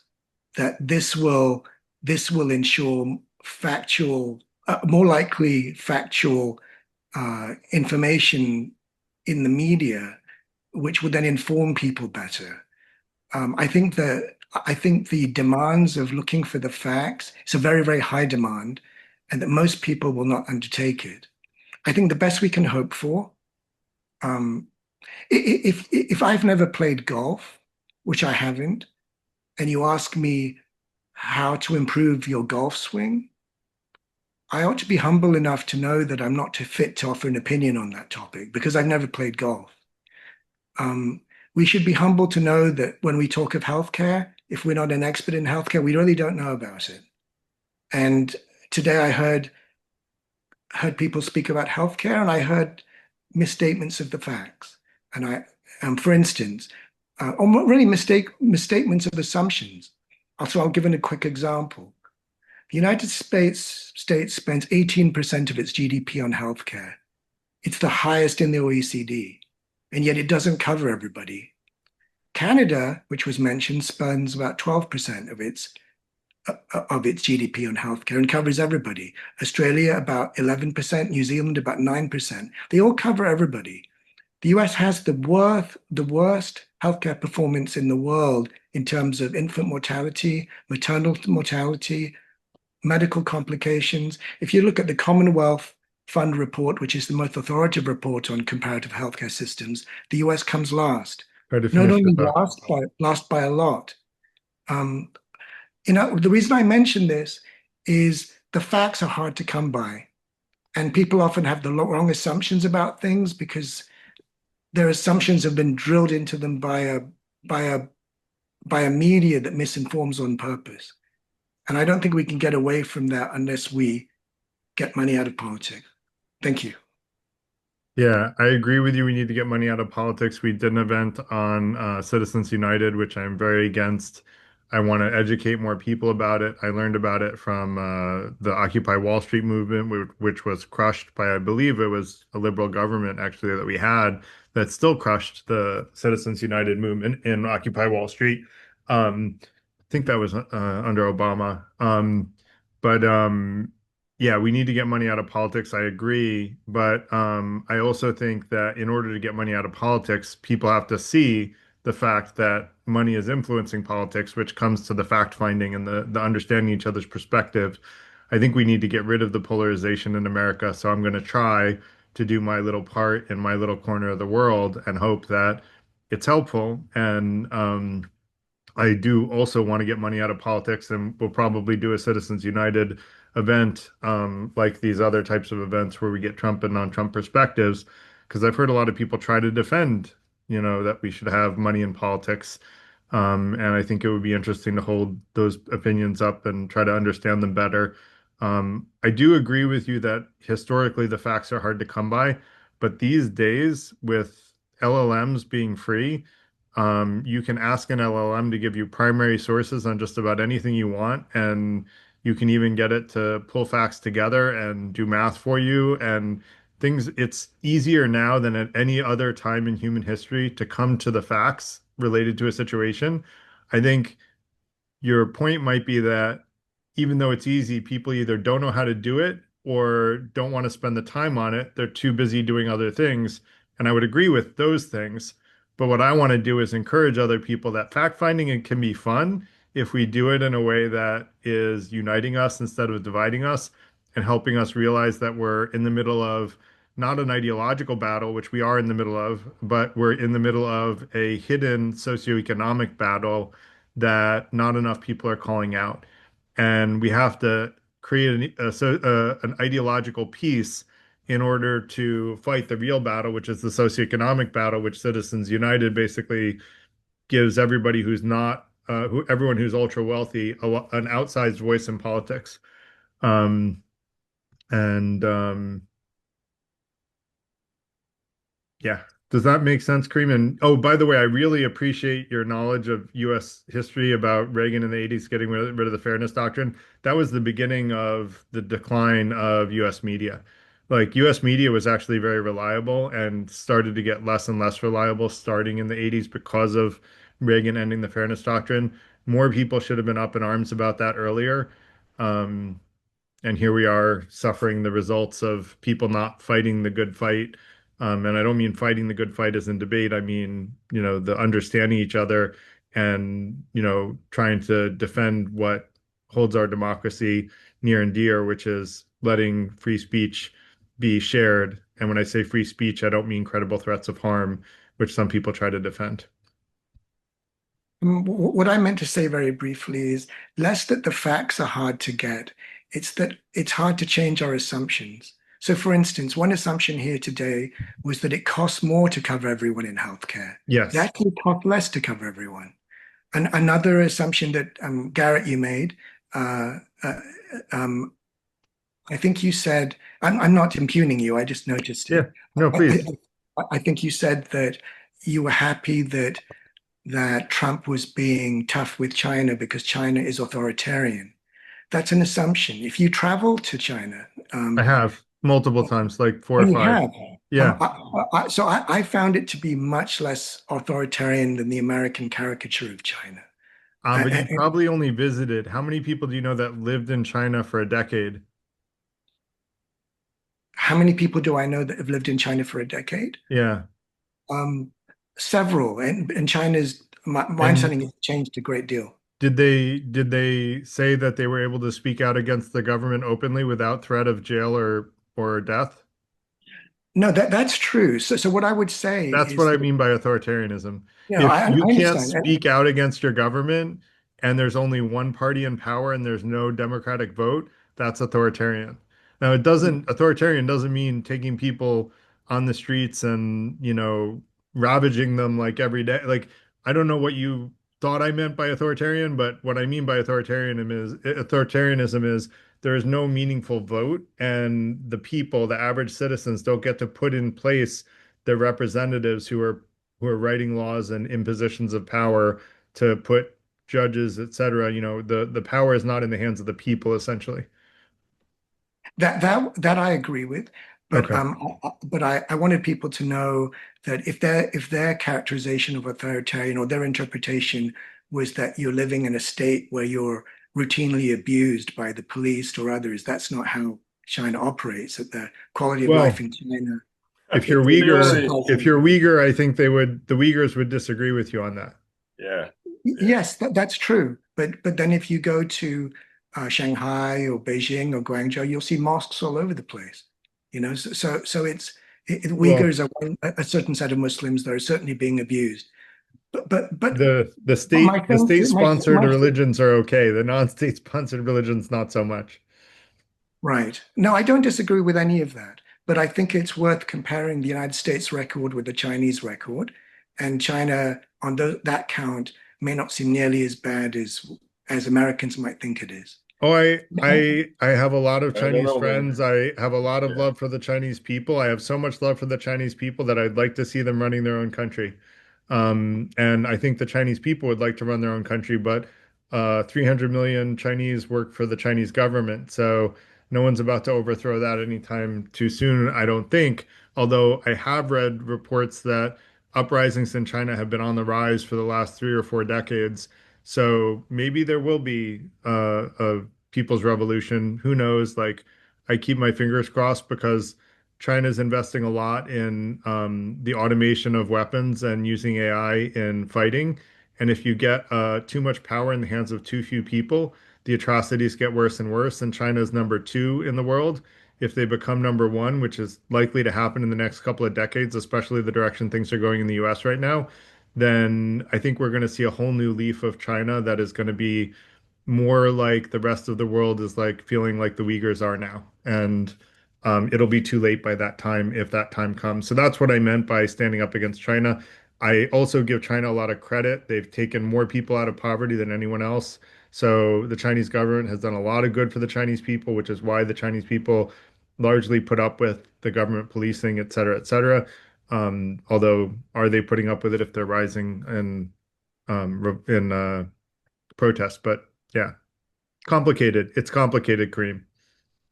Yeah, this is what I was saying earlier, that a lot of these questions, there's so many variables involved, it's very hard to come to a concrete conclusion.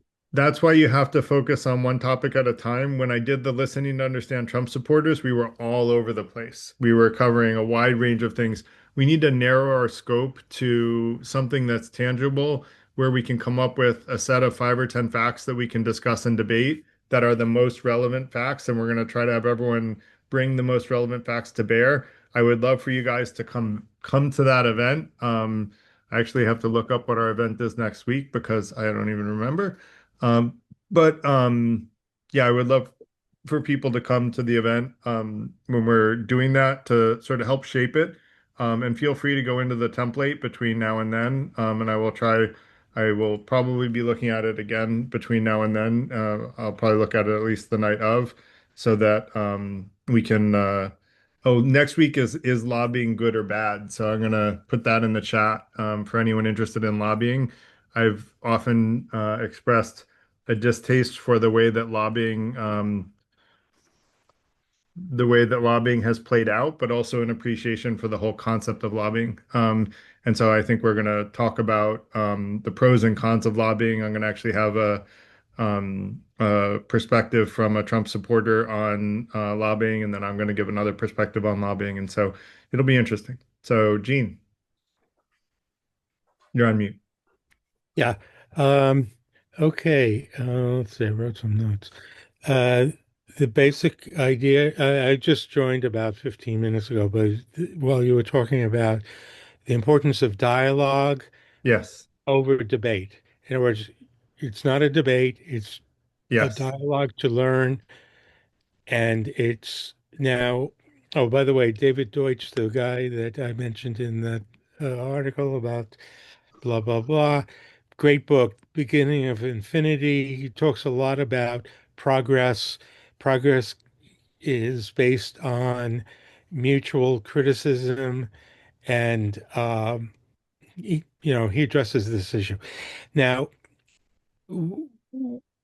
basically, listening to your opponent is very hard work, and it's not natural in the sense that until the Enlightenment, this was not a thing. There was, not natural, meaning it didn't occur naturally. Now, there's a great book called The Weirdest People in the World that kind of explained how this happened. The church, believe it or not, was instrumental in creating, I mean, it created a few horrible things, but it created the weirdest people in the world today, which is us. Uh, Now, it's not natural, meaning that citizens want to know the truth, but it's so damn hard and you have to work, and it's much easier to like pick up on a couple of good uh, catchphrases. The politicians are very good at doing identifying an enemy, which comes very natural, which is what we're seeing today. Uh, Both the liberal and the the liberals saying, "Oh, if you don't think of way, if you do these horrible things, you're a horrible person," blah, blah, blah, which is what you were talking about. Uh, Now, who has the resources to really do this dialogue? Well, maybe the people in this room have a resources to attack one or two tiny pieces of the big complicated puzzle. But all of these issues are very complicated. And so there's the press, which you talked about a few minutes ago, and then there's great leaders have the resources Try to finish your to, thoughts, Shane. Sorry. yeah, to We're at conduct 9, debate. so I want to get to the last two. So. Okay, so that's all I have to say. Yeah, I do want to, and I wanted to mention this before. It is hard to know the truth. Not everyone wants to do the fact finding, and that's why we're going to have one topic, two events each time we cover a topic. The first one will be the dirty work, the fact finding, and the soul searching, the truth search, the truth seeking. And those that want to dig into the dirty work, which I encourage you all to do with me, will do that. Those that don't will come for the second event where we'll do a presentation on what we learned in the first event. And so normally I do all the digging and dirty work on my own, and then I present something. But I think it's going to be fun to do the dirty work together and do it in an open format in the way that you trust an open kitchen more as terms of a restaurant than you do a closed kitchen, because who knows what's happening in the closed kitchen, right? The open kitchen, they can't drop the food on the ground and then pick it up again, but in a closed kitchen some places do that, right? So sorry, I have a restaurant tech and company, so so giving restaurant example, but so yeah, hopefully that makes sense, Gene. Thank you. Yeah, Earl. And thank And you for then this whole thing. thank you for coming. The guests make the party, Gene. I always like to say. Earl. Thank you, Garrett. Your approach there is absolutely perfect, and I'm going to try to fit it into my schedule.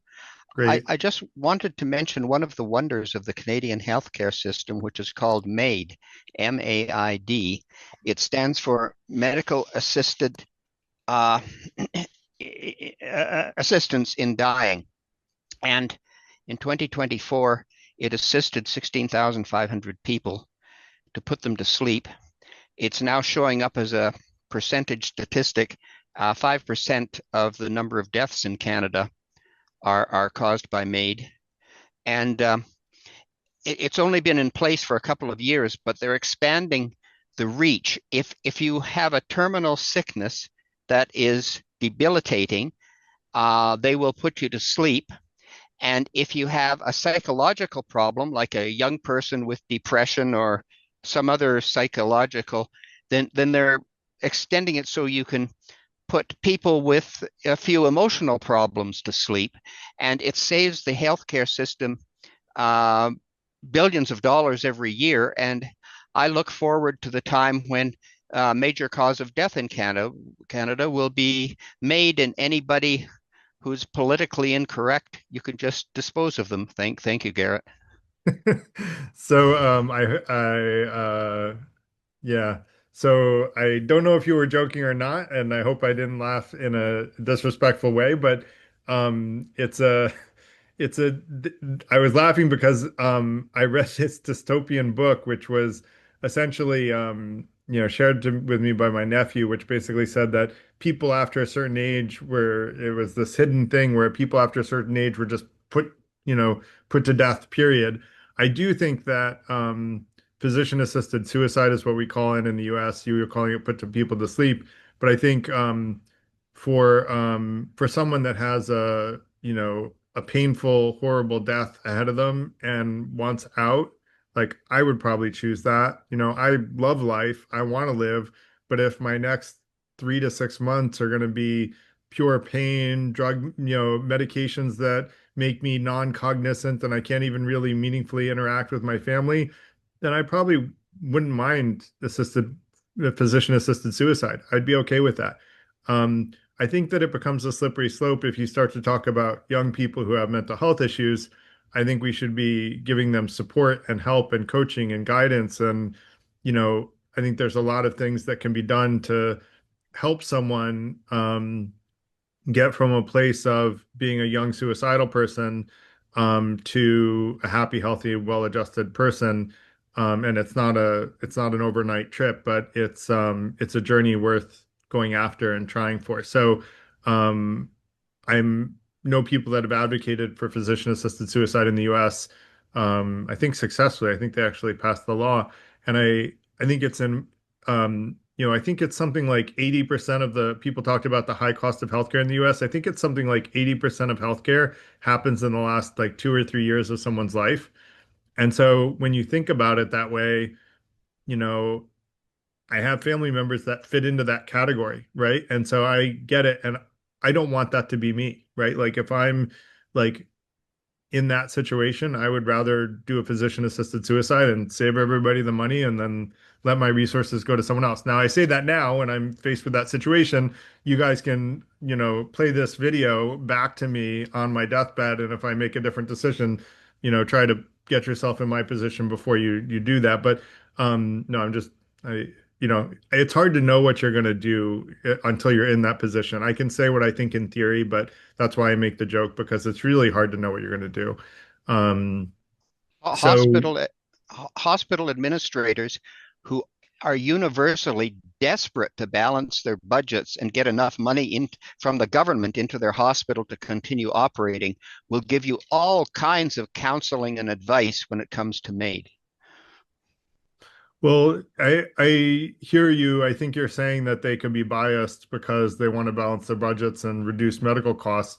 But hopefully you would agree that if someone is going to have a painful 3 to 6 months and has almost no prognosis at survival, that they should have a choice. I think that kind of makes, I mean, it makes sense to me. Like I would want a choice. And honestly, I've thought about it and I don't think I would get that choice in the US. So I would probably fly abroad because I could afford to do that, fly abroad and get it somewhere else. So, um, that, but this is a whole topic for another day and it's after 9 o'clock and I still have to put my kids to bed and I want to get to Josh. So thank you, Earl, for sharing that Thank you, piece of Gary. Canada with us. Josh. Yeah. Along the lines of having an effect on communities of people that don't share your view and trying to convince them. In addition to direct conversation, there's leading by example. And I think back to where, a lot of our troubles, I think, certainly in the United States, can be traced back 60 years. There was a social revolution there. The hippies were a part of it. You had these, and they were concentrated in places like Haight-Ashbury and Greenwich Village and Wells Street in Chicago. And they introduced a lot of ideas which were very alien to the culture and remained alien at that time. I mean, most of the populations in the big cities were Democratic, but they're all Trump supporters now because they tended to be blue-collar workers that were socially conservative. Well, they're not in the cities anymore. Cities now are white-collar workers and highly educated workers. And the socially conservative residents, fled those cities. Well, so that small number, and there were two ways of thinking, or among, sort of the counterculture. One way was, well, the yippies, which was to be politically active and to confront the opposition. The other way was lead by example. Among the hippies, that said, well, let's if we think we have a way of living, an alternative way of thinking about the world, let's put it into practice. And then if other people like what they're doing, they'll follow us. And in a way, that's sort of what happened. I mean, not in terms of communes. I mean, those didn't fare very well, but a whole range of ways of thinking about the world, alternative consciousnesses and different kinds of spiritualities, meditative practices. I mean, there's an enormous list of things became so successful over the succeeding 60 years that they basically dominated the cities. But they haven't made their way into smaller communities in this country. And that's a big part of a lot of our arguments here have been over specific issues or discussion issues like, healthcare. But the social issues, including things like gender and identity politics and things like that, we haven't touched upon. But that is also a big part of not only the polarization in this country, but also in Europe and other parts of the world. MAGA stands for that social conservatism as well as some of the other issues. So leading by example can mean, for example, I live in Chicago. We have ICE helicopters hovering over my damn community. These are communities on the north side, and we feel it's hard not to think of it as a foreign invasion. It's a hostile invasion in a certain sense. So we feel that we have signs all over the place. You can go into local stores and get whistles. There's instructions on identifying ICE vehicles and letting people know. So we're supporting our communities and we're supporting the people. We had a large number of Venezuelan immigrants, refugees that were bused here from southern states. And they ended up living in the police stations and the other public spaces, and the communities galvanize themselves to help them out, to support them, and so that's one way of sort of leading by example. And other ways are all the things that we feel are going to be taken away from us, because the majority of the country, or those that voted for Trump, don't want to spend money on these issues. They don't believe in them. So if they don't believe in them and we can't rely on getting money for the issues that we think are vital to us from them, we need to do it ourselves to plug the gap. There's a lot of ways of doing it. I mean, you've got configurations among states, say in the West Coast, California, Oregon, Hawaii, and Washington, that are, pooling the resources in terms of sort of environmental issues. That's just one example. So in theory, there's a lot of things that we could do, and ultimately we may need to do those things. And then, we lead by example. We But go in the Josh, direction that we think is right, and then let the other parts of the country that are going their way do it their way, and they will have to decide on their own. Not because we sat down and told them what's true and what's not, but they will see in terms of by following the direction right now they think they need to go in, they'll see what the outcome is, and that will allow them to judge what they think is the best course to take ultimately. But Josh, it almost sounds like you people in Chicago believe in love and compassion for everyone, including your enemies and the immigrants. And I don't understand how, oh, wait, maybe Christ taught that 2,000 years ago. Oh, it's probably good advice. I'm glad to hear you're doing that. So, the other thing that I wanted to mention is to put your way of living into practice, which I'm really glad to hear you're doing in Chicago. We did that in New York as well, and we had a lot of people bust from southern states to New York who are now very productive members of society doing jobs that Americans didn't want to do.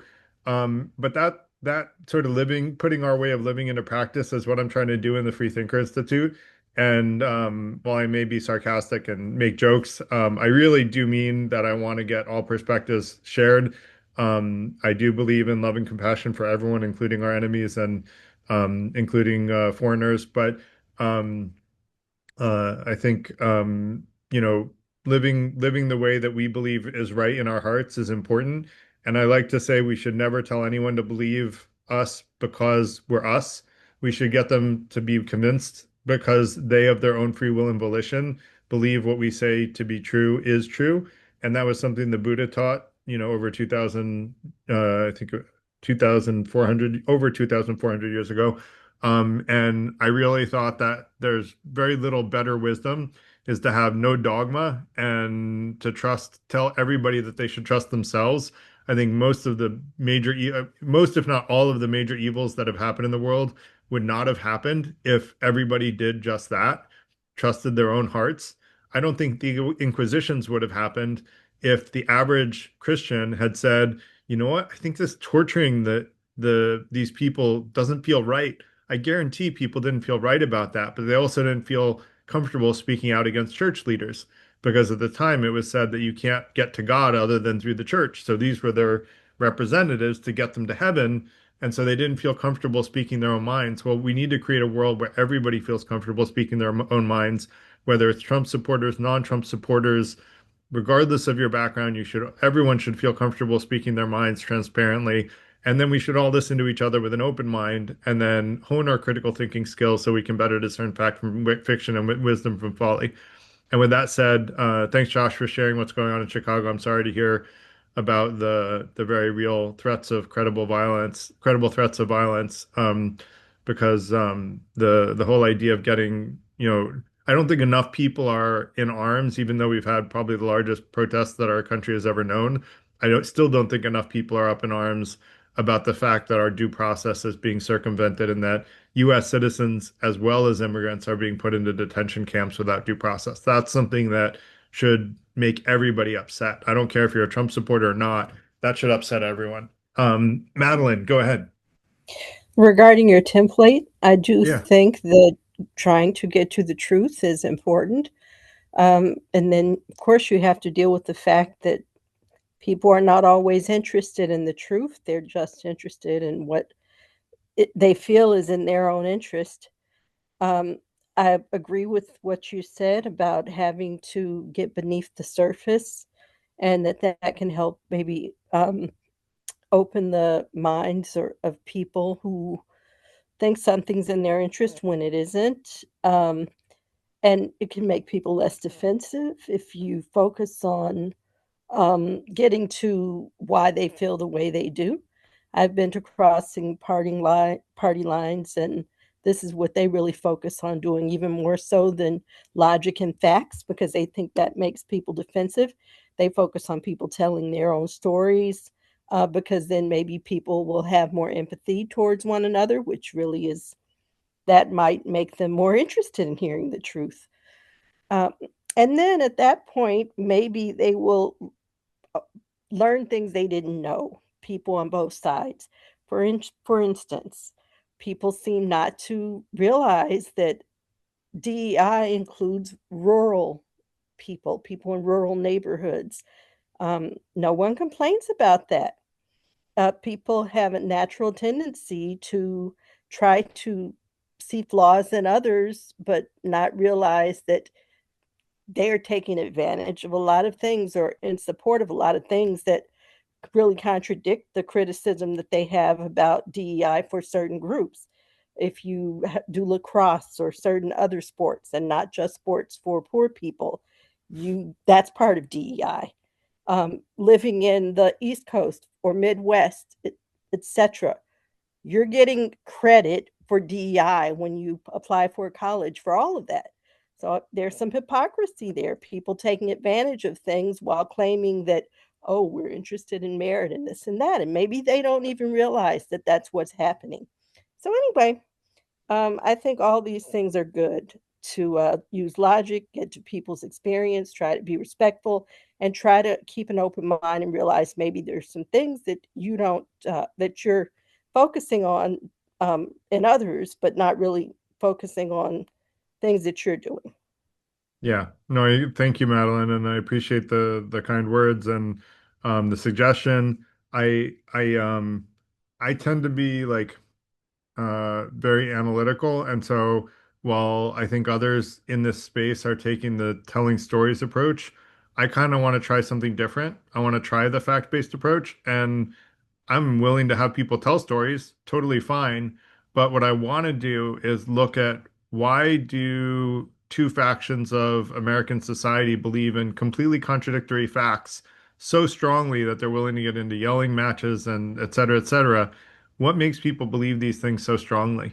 Because when the very truth is in question, um, I think you can't expect people to have come to similar conclusions if they have different fundamental facts. And so I want to try to find where there is common ground um, from a fact-based perspective. But I also think telling stories is good too, so we can do some of that. But I want those stories to be helping people come to why they believe the facts, like to give an explanation for why they believe the facts. Although I would like most of the focus to be, oops, I told this person to call me back now. Um, so um, so I'm going to try to focus on